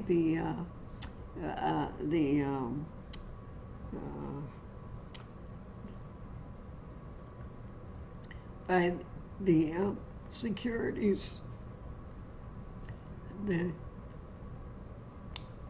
Stock? the Illinois security, the stock. Right. So I was buying stock then with it too. So, but then I took a leave of absence to stay home to see if I could get pregnant because I wasn't getting pregnant. And so I took a leave of absence, and then and I took another leave. They let me have another leave, and then that's when I decided that I wanted to adopt a child. Okay, so let's go. How did your husband ask you to get married? What was his name again? Bill.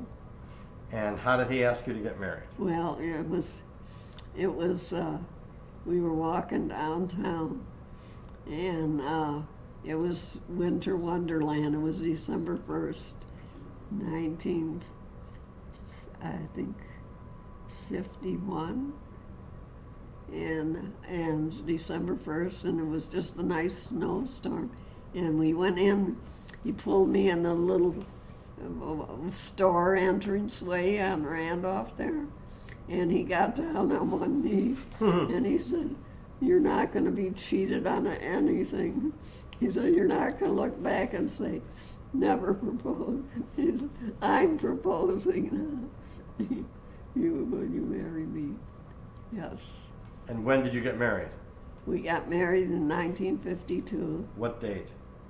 June 7th, 1952. And where? At St. Mary's Church in Riverdale. And did you have a party afterwards? Well, the problem was Grandma died, Right. and they didn't want to have a big wedding. So it was just, it was a dinner. And I was going to have Phil Schmitz, but I couldn't get it. There was the other place. I don't remember their name now, but I just invited the people that are to the wedding, and then they came back to the house, and Grandpa had the bar going with the thing, and it was a very small celebration. Did you go on a honeymoon? Yes, we took off. Where did you go? We went down to State Park, and we didn't have much time because we were both going back to work. State Park where? In Illinois. What city? Which one is the closest one? Starved Rock. Oh, okay. Starved Rock. And I don't know where else we went. But we stayed at the State Park. Okay. Yes. And then, so you were having a hard time having children, you decided to adopt. Yes, that's what I wanted to adopt. So who did you adopt? Well, anyway, Bill was reluctant. He said that would prove that he can't have children. So he said, "We want to give it more time." But I thought, well, I got to pull a maneuver here because, so I took him to the orphanage. And so when we're going through the orphanage, this little guy is standing there with his hands raised up, "Mama, mama." And so the nun said, "Well, these children need a foster home. They need parents." And Bill said, "Well, that would break her heart when they take the children away." And he said, "I wouldn't want that." And but I thought, too bad about you. I'll take a chance. And why should the baby be there when I could be his mother? So Anyway, I filled out the papers, and they told me, they let me know that they had a child for me. And so then they were going to bring him the next day. But before they brought him, they called back and said, oh, we can't bring him because he has a sister, and we don't want to separate them. No problem. Bring her too. So I got Johnny. And who? Johnny Pertell. And Johnny was born in 53. What date? November 6, 18, I think, 1953. And who? And then Florence, she was born in 52. So she was just going to be 4. Her April, my brain is not functioning today. That's okay. We could add the name, the date in later. Yeah. So they were a anyway, year apart. Yeah, and so they brought the two of them, and immediately after the girl left, Flo started screaming and screaming and screaming, and Johnny's there looking, crying, and I thought, oh Lord, what am I gotten into? And so I called my sister-in-law, Margaret O'Malley, Bill's sister, and she had 9 children. So I said, what do I do? She said, Ruth, take him for an ice cream cone and paper. And I've never seen a kid screaming when they had an ice cream cone. So I took them, and it worked. And she shut up, but then I told her, I said, you know, Flo, you came to help take care of Johnny. Johnny needs someone, he needs you, and I need you to help me take care of him. I don't want to take care of him. I don't want to help you. I don't want to. And so then she started, her lip got real funny. She kept her tongue out somehow. And anything I'd ask her to do, she didn't want to do it. She'd start that screaming and screaming, bellowing. So anyway, she said, I made my mommy sick, and I'm going to make you sick too. I said, listen, honey, you could not make your mommy sick. Your mommy was sick already. You couldn't make her sick, and you can't make me sick. But you can hurt my ears with the screaming, and you can make me feel bad, but you are not going to make me feel sick. Anyway, so I was sitting on the step, and my neighbor, the grandma there, Mammy, she came out and said, what's the matter, Ruth? I said, can you hear her screaming? Oh, she said, yeah. She said, listen, the next time I see her, I'll talk to her.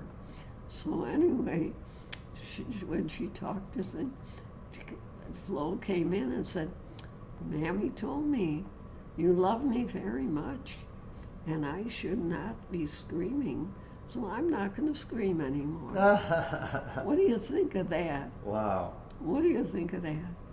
But then the father came to see them, and she said the first thing to him, where's Mommy? He said, you won't see her again. That made me feel so bad. She had passed away? She was in the mental institute. Oh, okay. She had that baby thing. She had 5 babies in Got a it. row. So, she, poor thing. And he was a policeman, And so, it was sad. It was so sad. And, but anyway,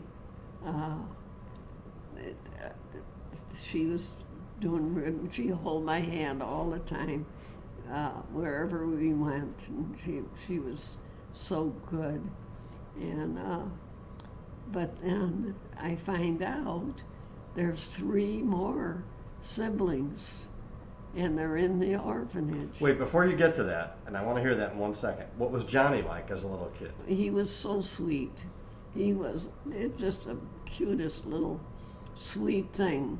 He was very good, but he was no match for her. Right. She was the aggressive one there.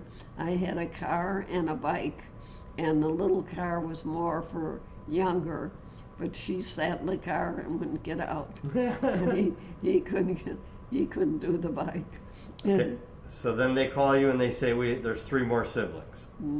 No, I don't know who told. Oh, when the father came, he told me. Oh, so he told you there's 3 more siblings. Yeah, he told me. me. So did you call the orphanage? Yeah, they were a guardian angel orphanage. So we took them to visit the kids, and we took them out for, to the restaurant. And were they older than the other 2? Yeah, they're older. Okay, so you took them out to the restaurant. Yeah, and so then we would take them for visits. And but anyway, we took them on a vacation then, just when we went on a vacation, and the natives were restless. The food was yuck, and they did not cooperate, and it was terrible. And I came back and I had a miscarriage, so I said, well, they are too much for me. So anyway, but meanwhile, that caseworker was working on me, telling me they'll never be together if, and we only had a 2-bedroom house. Mm-hmm. Anyway, they were visiting, and when they were going back, Florence was standing by the door, and she was sobbing and sobbing. And I said, don't cry, they're going to be back. We're going to come back. We're going to pick them up again. And she said, oh, I feel just like I'm being burned. And, it just, I couldn't handle it at all, And so, and then I was telling the caseworker that, and she said, well, they could never be together unless, and I said, well, there's no possibility that they would let us have in this little 2-bedroom home. And my husband said to me, why did you say that? And he said, you gave them the perfect opening. You're a glutton for punishment, he told me. You're a glutton for punishment. So then I decided she was going to start in school. Flo was starting to school, and I said, how would you like your sister taking you to school every day? And she didn't want to believe it. But then they came, and they were altogether different. Teresa is my angel. I love her so much. She's a little mama. In fact, she was a mama to me even. And she was born in 1947. And what date, do you know? It's February 8th. And she just the perfect mother type. And when we went to visit them at the orphanage, the first time we went, and I had Johnny in my arms, and she was sitting on the bench, and little skinny thing, and she was looking at me like to say, who do you think you are with my brother, And so I just took Johnny and put him on her lap, and I said, hey, you know, and I know I'm not his mother. He has his mother. But I said, you know, too, that he needs a mommy. And I said, that's what I'm trying to be. And so, but she just hugged Johnny so much. And you could just see that to be together is the most wonderful thing. And so she kept everybody in line, even me, she kept me in line. And so to this very day, I just talk to her on the phone. She's so important. She's been here. She stayed here because of the virus. She couldn't move.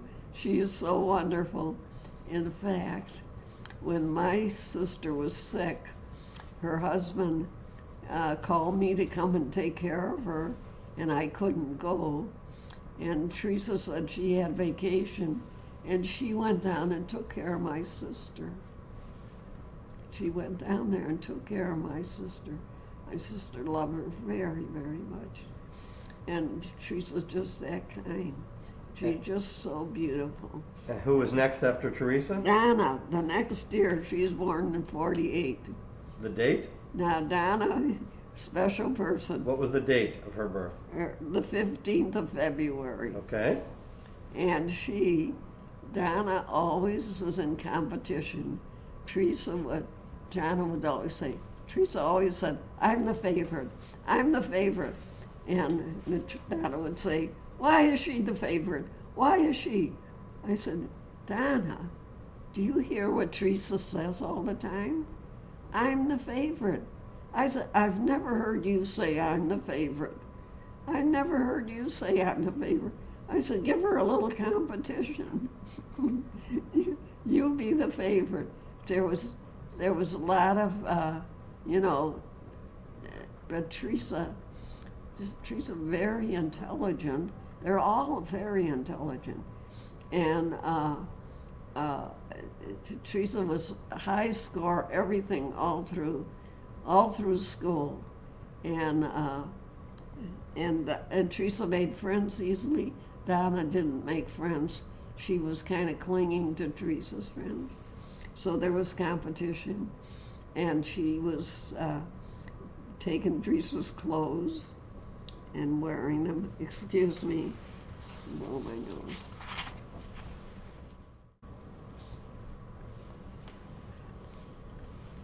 And talk about fights. Nobody would fight like two sisters. Anyway, but Donna come through. When I was having my baby Ellen, my mother was, my babysitter was due the 30th. That's when Ellen was due. But I am having labor pains the beginning of October. So I don't have my babysitters on a case. My mother's being operated with a hysterectomy in the hospital, and I'm having labor pains in the morning, and I had an appointment with the doctor, and so I'm crying. I said, I'm going to have the baby today. And he said, no, you're not going to have the baby. I said, yes, I'm going to have the baby. And I said, I don't have anybody to be with the kids when I'm in the hospital, because my husband worked nights. And so, anyway, who came through for me but Donna? She came and stayed night and day and took care of the boys, took care of them while I was in the hospital. So Donna comes through all the time. So she's always there. If you need someone, she's there. And so. And who was after Donna? What's that? Who was the other one after Donna? Michael. And Michael was a very quiet kid, but he When was he born? What? When was he born? He was born the next year, 49. Do you have the date?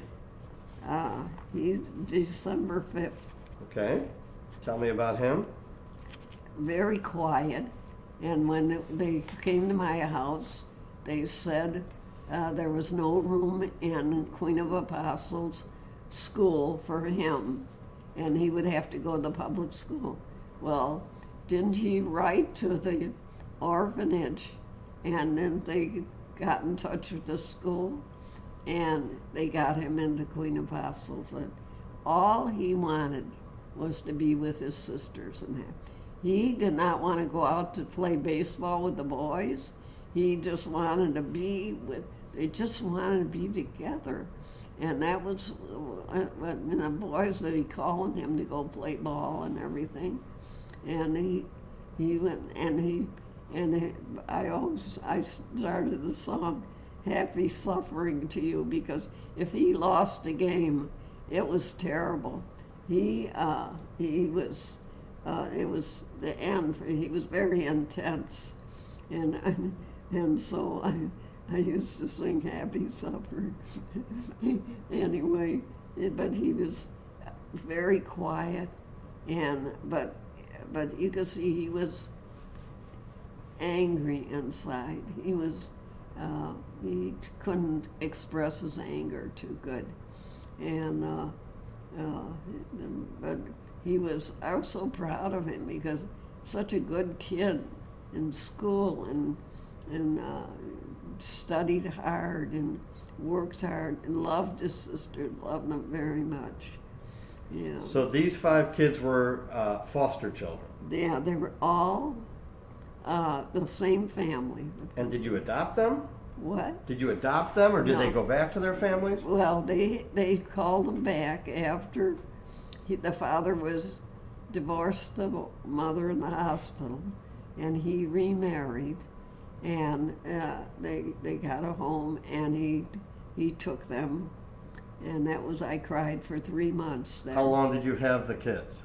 Well, altogether, for the young ones, it was 9 years. And then for the others, they came later, so that might have been 6 years or so for them. And how old were they when he took them back? Well, Teresa was in her last year of high school. She was going to Longwood, and she was an honor student there, top student. And Donna was a year behind her, but she was not going to. Donna was what's high school was she? Well, Donna was just going.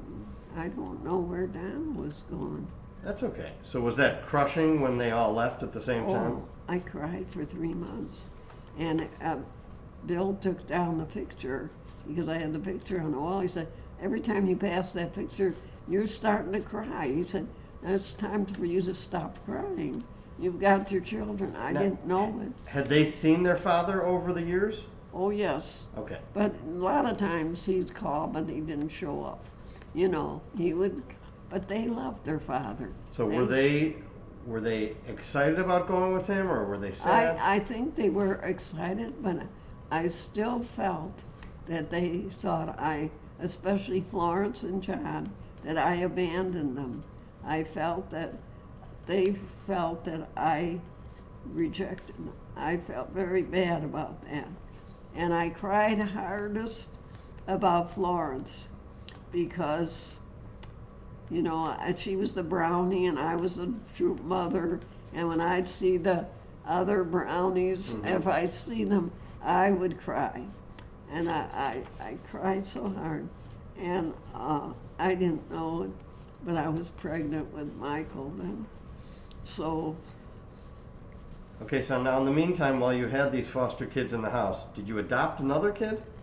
Well, then we adopted Billy. Okay. Because the father was going to take them. And he kept saying that all the time. But Billy wasn't from the same family. No. When my husband Bill, knowing if the kids were gone, I would be brokenhearted. And so he agreed that we would adopt a baby from Ireland. Okay. So that's when I had an appointment at the charities to go put an adoption for a baby from Ireland. But when we went there for the interview, this same one who got all the 5 children in the house, she came running through the place, and she spotted me, and she said, "Oh, Mrs. Murtaugh, I've been thinking about you." I thought, "I've been thinking about you." And she said, "Now that I see your husband, listen, I have this little guy, and when I first saw him, I thought of you." And she said, "I want you to see him, and I want you to see him, and because I really think that he should be yours. I really think." So I thought, she said, "Go to the orphanage, to St. Joseph." He's in St. Joseph's orphanage, and go visit. And of course, on the way there, Bill said, "Doesn't matter what this kid is like, you're not going to say no." And so we went there, and he had the big blue eyes, and he was sitting there, and Bill pointed to a picture on the wall, and he said, "What's that?" He said, and Billy didn't speak, he just whispered, "He's Kitty." It was a picture of a kitten. And so I said, "Bill, at least he's very quiet." We found out both his parents were deaf mutes. So he read people. You know, he had this uncanny thing of he could sense, he'd see things. And so anyway, we agreed, and they brought Billy. So now when Billy came to live with you, were the other kids already gone? No, they were still there. For a short period of time? Well, they were there because they were there till after Patrick was born. And Patrick was a year old, I think, when they left. Oh, okay. So you bring Billy home, now you've got 6 kids in the house. Yes.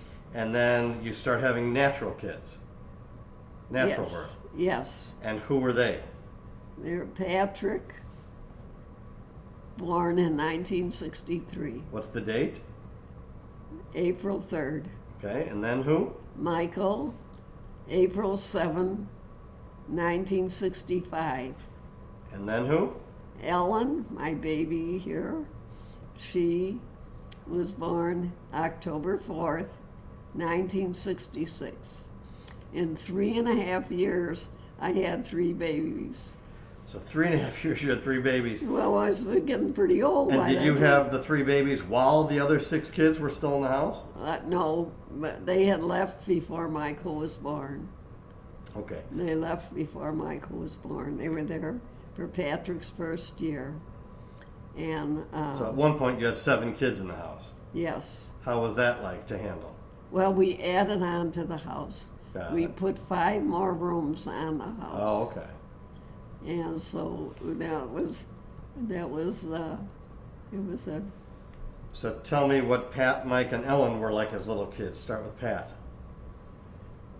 Patrick was born premature, and I didn't think, after I'd had that first miscarriage, I wouldn't believe I was going to have a baby. And so he was born a month early, that's what they said. And the cord was all tangled around him, and they weren't getting a breath, so they couldn't give me anything. And but he did survive, and he was only 4 pounds something. And I was scared to death, and to get him baptized. And I called up the hospital. I said, "He's under 5 pounds." And she said, "Put away the scale and take him and get him baptized." And so anyway, but he screamed all it. You know, he was a tiny thing. And I said, I was breastfeeding him. And so he was so tiny. And yet the nurses, they said, well, you could hear him because he didn't cry. He, and he just let out that yell all the time. In fact, we took Billy down to the psychiatrist because he failed kindergarten. And the psychiatrist said, Billy complained that Patrick was screaming all night. So that Patrick didn't hardly stay in a better chair. The 5 kids were handling him. Excuse me. That's okay.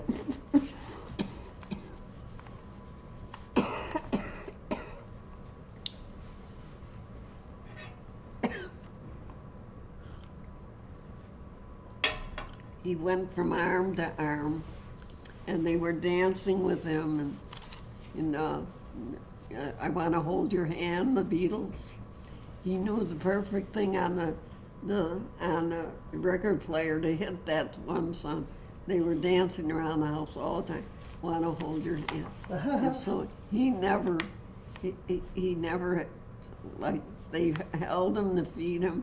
Flo fed him oatmeal every morning, and it went from hand to hand, and they were so thrilled that, and especially Billy, when I came home from the hospital with Patrick, he said, we really did get a baby.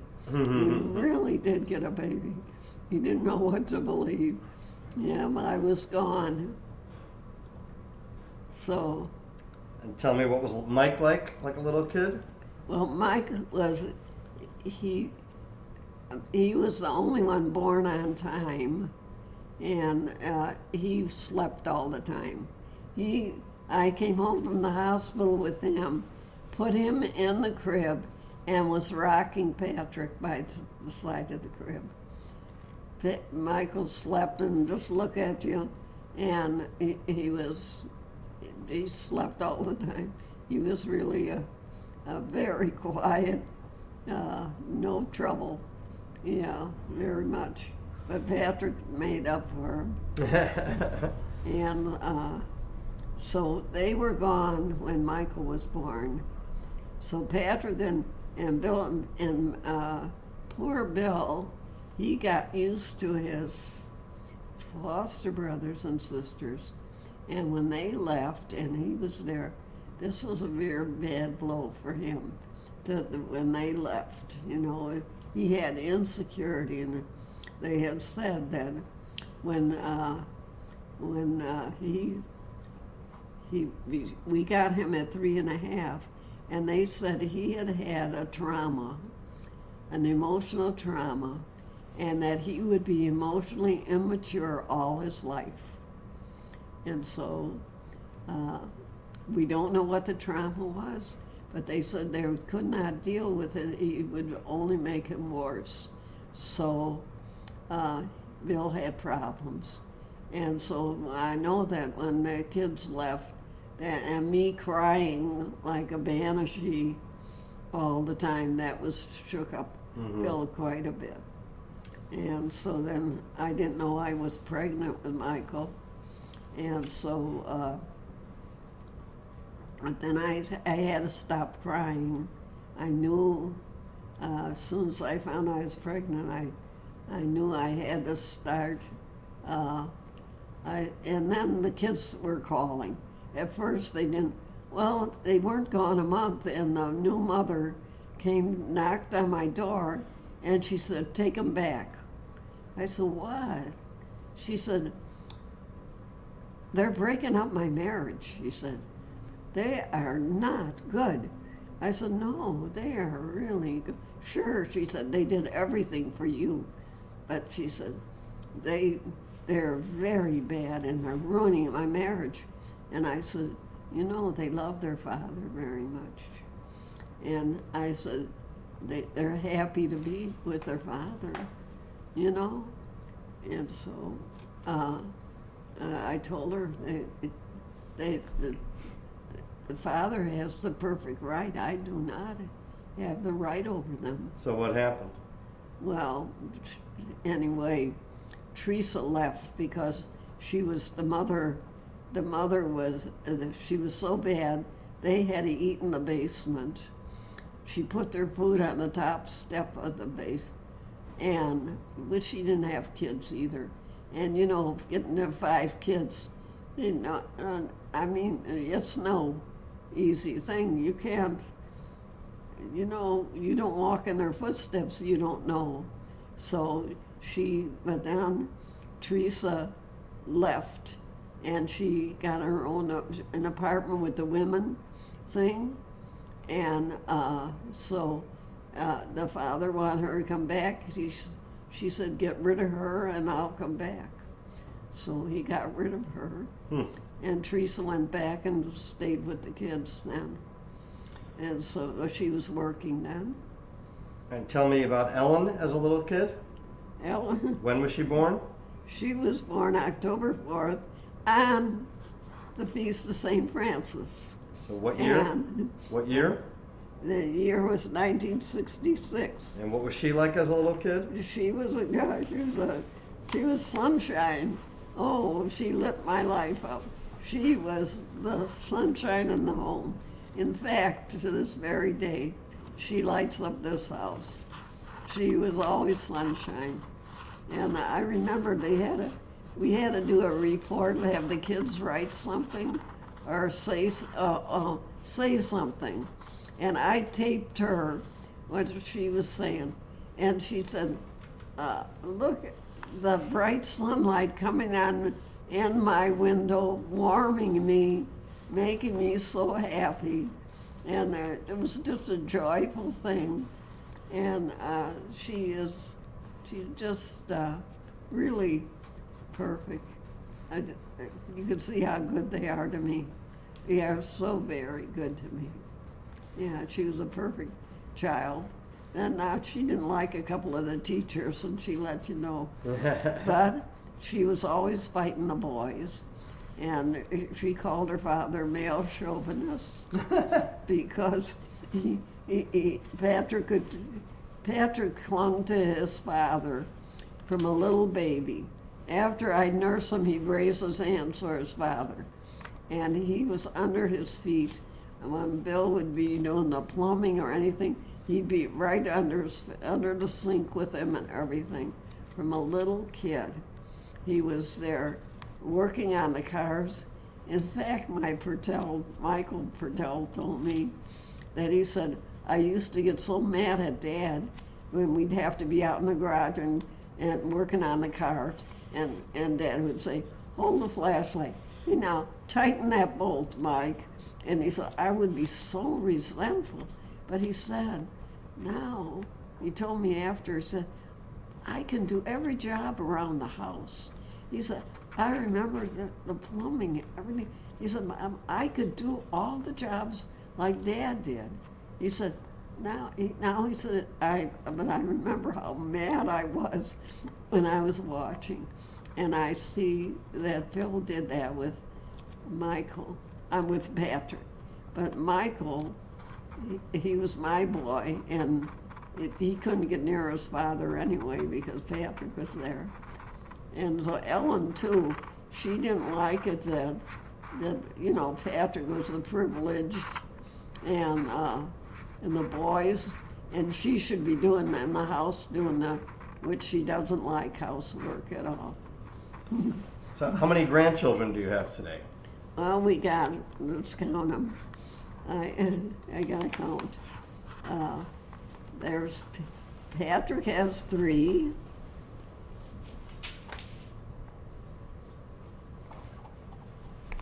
Okay. Patrick has 3, and Ellen has 3. Mm-hmm. And Teresa has 2. Mm-hmm. And Billy has 2. Mm-hmm. And Donna doesn't have any. Mike has 2. And Flo didn't have any, and Donna didn't have any. And Johnny doesn't have any. So now how many have we got? 3, 6, 8, 10, 12. 12. Let's see who else. So we got Billy's, we got Teresa's, and we got Michael's.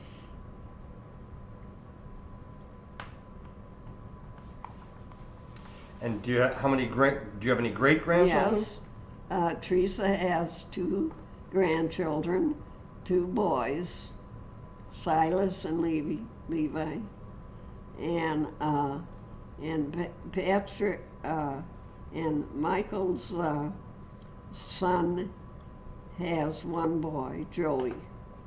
So you have 3 great grandchildren? Yes. Okay. And how is it different being a grandmother than a mother? Oh, grandmothers are beautiful.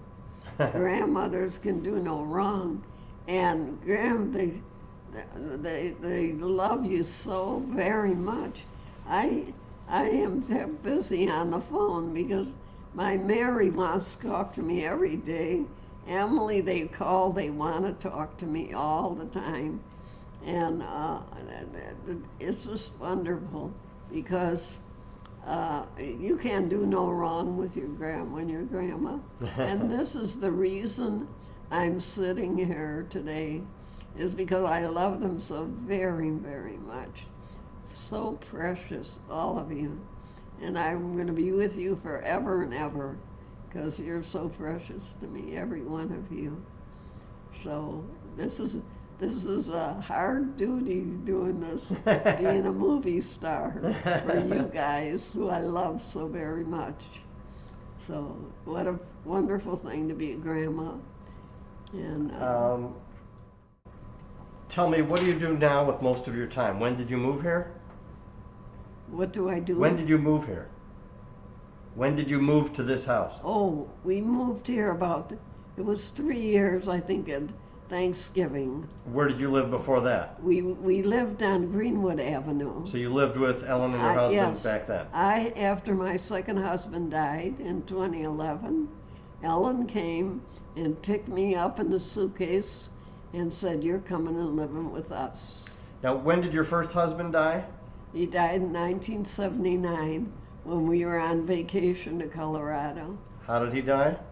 He had a heart attack on our way home. And what was that? When you say on your way home, was he driving? We got to, were to Colorado. Ellen wanted to go to Colorado, and he kind of told me before the vacation that I really don't think I should be going, but he said, "I promised Ellen, and we're going to go." So he went to the doctor before, and because he was having pains, and he thought it was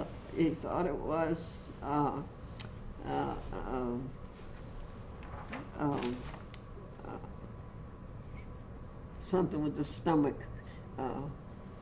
Anyway, apparently it was his heart acting up. We didn't realize that. But anyway, we had gone camping, and we were camped up in the Air Force Academy. We were right above that, and we had spent the vacation there, and we had done all the things around Colorado, riding down the hill and all this stuff. And then we went on Pikes Peak, and that was just before we left Colorado. And when we were up at Pikes Peak, he disappeared for a while, and I was looking all around for him. Time to get back on the train, and I couldn't find him. And so I got on the train, and then I don't know where he came from. He was on the train, but he wasn't sitting with me. And so I thought it was strange.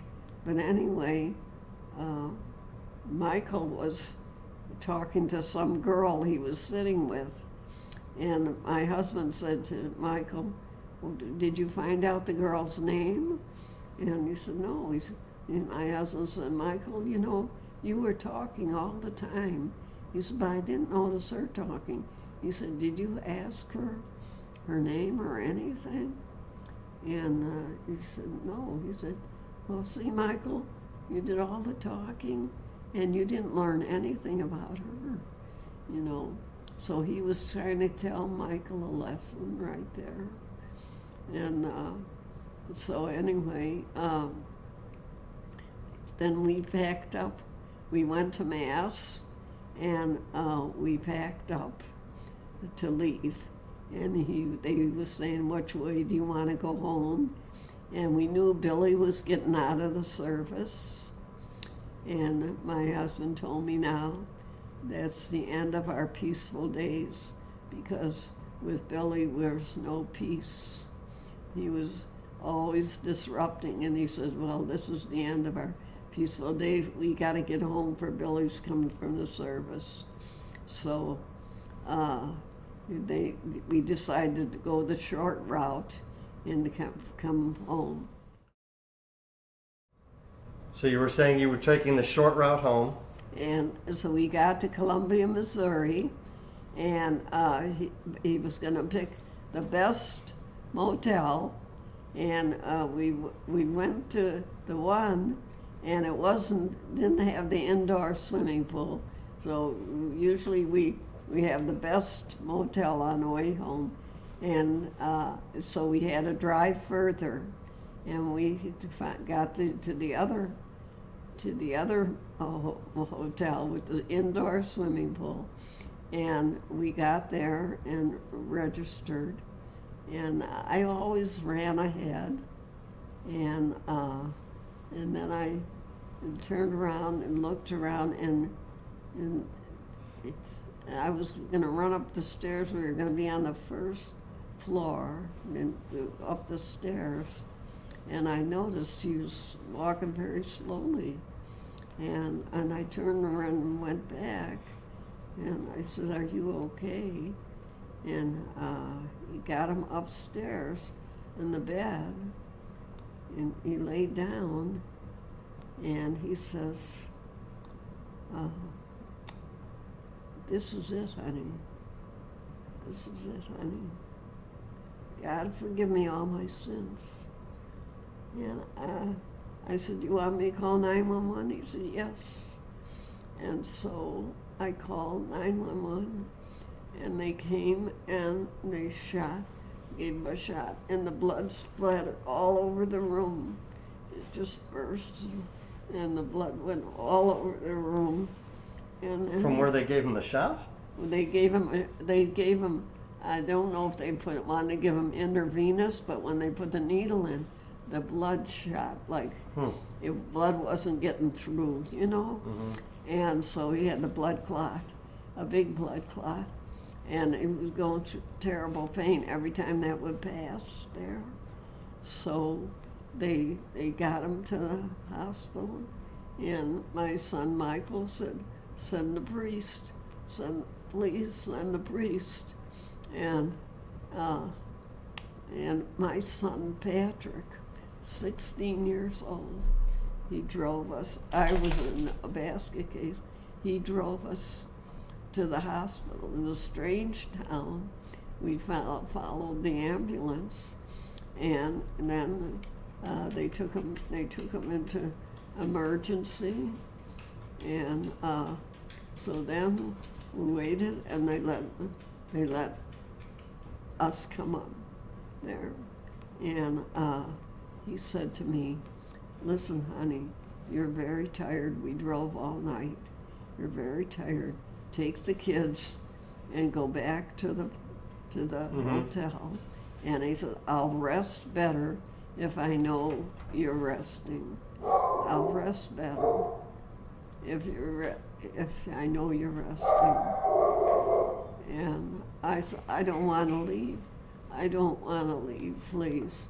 And he said, no, do this for me. Go back. And he said, you're beautiful.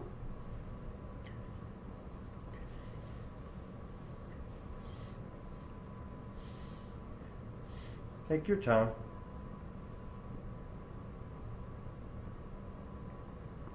So I went back, and the kids they all jumped in the pool. And then the call came from the hospital, get back. And so when Patrick drove back, I don't know how we drove back. He drove back through this strange town, 16 years old. And he just left the car in the middle of the parking lot. And we ran up, and Michael ran to the desk and said, send the priest, my father's in this room, send the priest.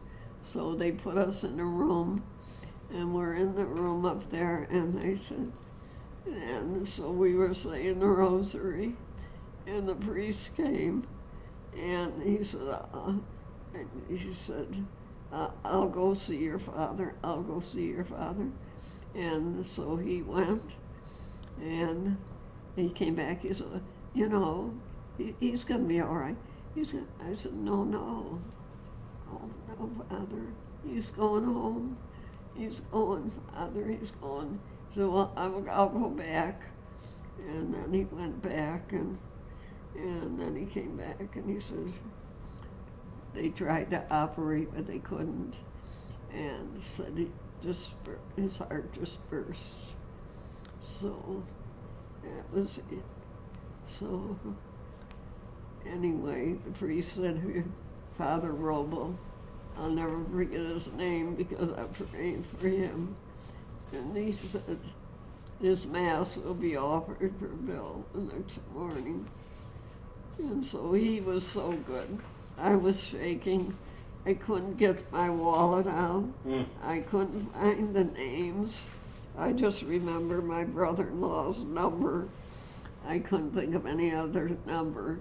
And she called him, and then he called his sister Eleanor, and she arranged for a flight for us to come home, to fly home the next morning.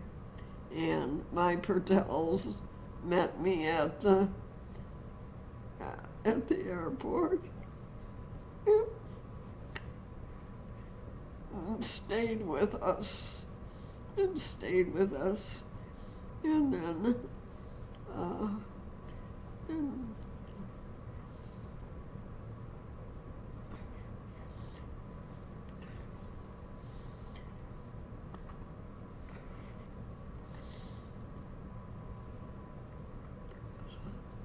so anyway, Billy came home. And Billy came home for the funeral. He was in the Navy, and he came home. He was through. He was done his tour duty, and he was coming home. And he came. He was there for the funeral, and like I say, the Pertells, they stayed with us. Teresa was there, and they were our family. Her father and mother both died. The Pertell mother, and they've been our kids forever. And they're to our children. We never spent a holiday at home after Bill died.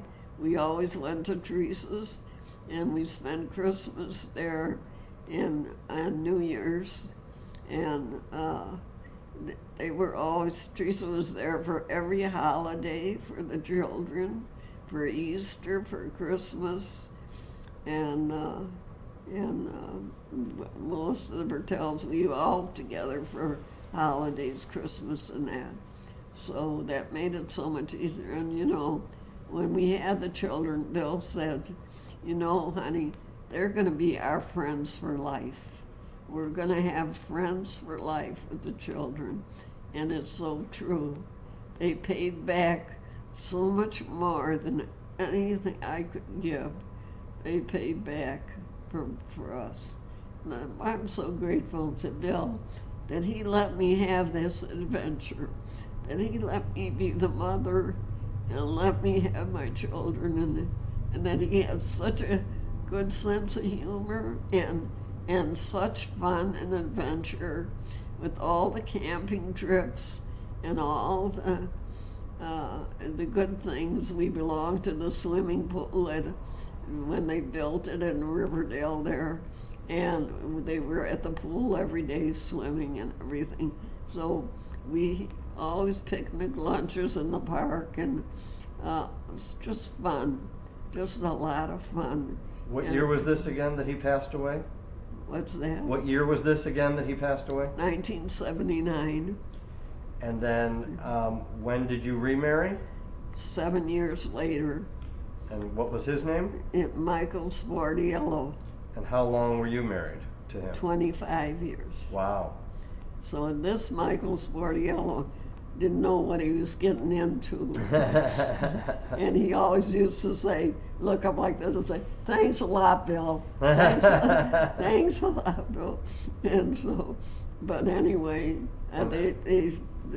my children, Pertells were out at our wedding. Well, and I wasn't anxious to get married again. And this was the oddest thing, that I used to go with my friend Betty Sunita. I told you how she took me to the rosaries and everything. Anyway, I used to eat at this restaurant. Bill always said, you know, you never eat breakfast at breakfast. You go out after me, because I went to Mass early in the morning. And then I'd go get he told me, I used to go to my mother's, and when they moved to Florida, then I went to the restaurant after Mass, and I order 1 bacon, 1 egg, 1 toast, 99 cents. And then I'd have my breakfast and then go home and make the breakfast. And so, anyway, Betty Sunita wanted me to come to her restaurant. And so I didn't want to, but she said, they got a picture of the Blessed Mother there. We got to give them our business. And so I said, I don't like their food. But anyway, we went there, and these 4 guys, Italian guys, would be in there all the time, and yelling and talking and everything. And then one day, after I came out of the restaurant, I used to go with my son, Michael, and Betty Sunita. And when they were walking out, Michael and I, and he's outside the door in his shirt sleeve in December, and he hands me a box of Fannie Mae and said, are you married? And I said, no. And he says, I'd like to take you to dinner. And I said, I don't date, but I already had the box of candy. and I was worried because my parents had moved back to Florida, and I had been trying to call them every day, and I couldn't get them, and I was worried. What's happened? They'd been at my house, left a month earlier, and so I couldn't get them all week. So when I was in the restaurant, all I was thinking to go home and get on that phone. Well, I'm on the phone, the kids eat the candy. I was going to give them back as candy. But kids ate the candy while I'm on the phone, and I didn't get an answer. So I'm crying. I know there's something bad happened. Well, what happened? They both died. And he died on the 8th, December 8th, and she died on the 13th. She laid on the floor in front. So this was a terrible, terrible blow. And my friend Betty, when I went down to Florida to do it, she had a stroke. And she's the one that said to me, when he gave me that box of candy, she said, Ruth, I think God wants to use you to bring him closer to him. And I said, what are you talking about? He's probably a married man. And so she said, so then, while I'm down in Florida, Betty has a stroke. Betty fell, and she was in a coma. So I come back, she's out of the coma now, and the first thing, I rush up to the hospital, and Betty says, the first thing, Ruth, what about that Michael? I said, what about him? She said, God wants to use you to bring him closer to you. And I said, Betty, you're the good one. Let him use you and get better. So anyway, guess what? As soon as I get home, they tell me she's had a stroke. Now, Betty doesn't speak for the next 16 years. Oh, my God. So anyway, I went back to the restaurant. He asked about Betty, he was there with his friends. I was there with Michael. And so I told him Betty's in the hospital. And he said, would you like me to drive you to the hospital to visit her? So I thought that was kind of nice. I don't have anybody now. My parents are gone. Betty's gone. I got nobody. So this poor guy, he got nobody apparently. And guess what? He brings me a rose corsage, takes me to Gino's restaurant, and he tells me that when his wife died, he said, I want to get back into the church. Oh my goodness, what kind of thing you telling me? You know, thanks a lot, Betty. So anyway, I thought, put your money where your mouth is, right? Anyway, she did. He went to confession, and we got married in December 12th, 1986. And when did he pass away? 2011. He passed away. So, do you think I can remember the date? December 11th, September 15th, 2011. And then a month later, Ellen picked me and the suitcase up and brought me. All right, I have a few more questions here. What are you most proud of? What's that? What are you most proud of? Most proud of my children, my grandchildren. I'm so proud of them. They are my shining crown. I love every one of them. They're so precious. Do you believe in God? Oh, I believe in God with my whole heart and soul. And I was going to Mass every day until March. I drove my little car, I passed my driver's test, and I went to Mass every day until March. And then, of course, I lost all this weight. I got very sick, and I can't gain a pound. And, I've got the broken vertebrae and all that, and the osteoporosis, and Lord knows what. And then I just lost my precious Bill. He died November 24th. Of this year? Yes. And we just had the funeral. It was a beautiful funeral for my Billy. Oh, it's been hard. And anyway, I have God who loves me. If you meet God someday, what do you think He'll say to you? When I meet God, if you meet God someday, what do you think He'll say to you? He says, welcome home, my beloved child. You are my special beloved child. I love you. And I always loved you, and I always took care of you. And you better believe it. And is there a message you want to leave for your grandchildren and beyond on how to live a life? How to live. To stay close to God and love each other. Love each other because you're very precious. Every one of you are a jewel. You're made in the image and likeness of God, and you are so special, and you're so lovely. I love you all. God bless. Thank you very much. Okay, yay, it's over.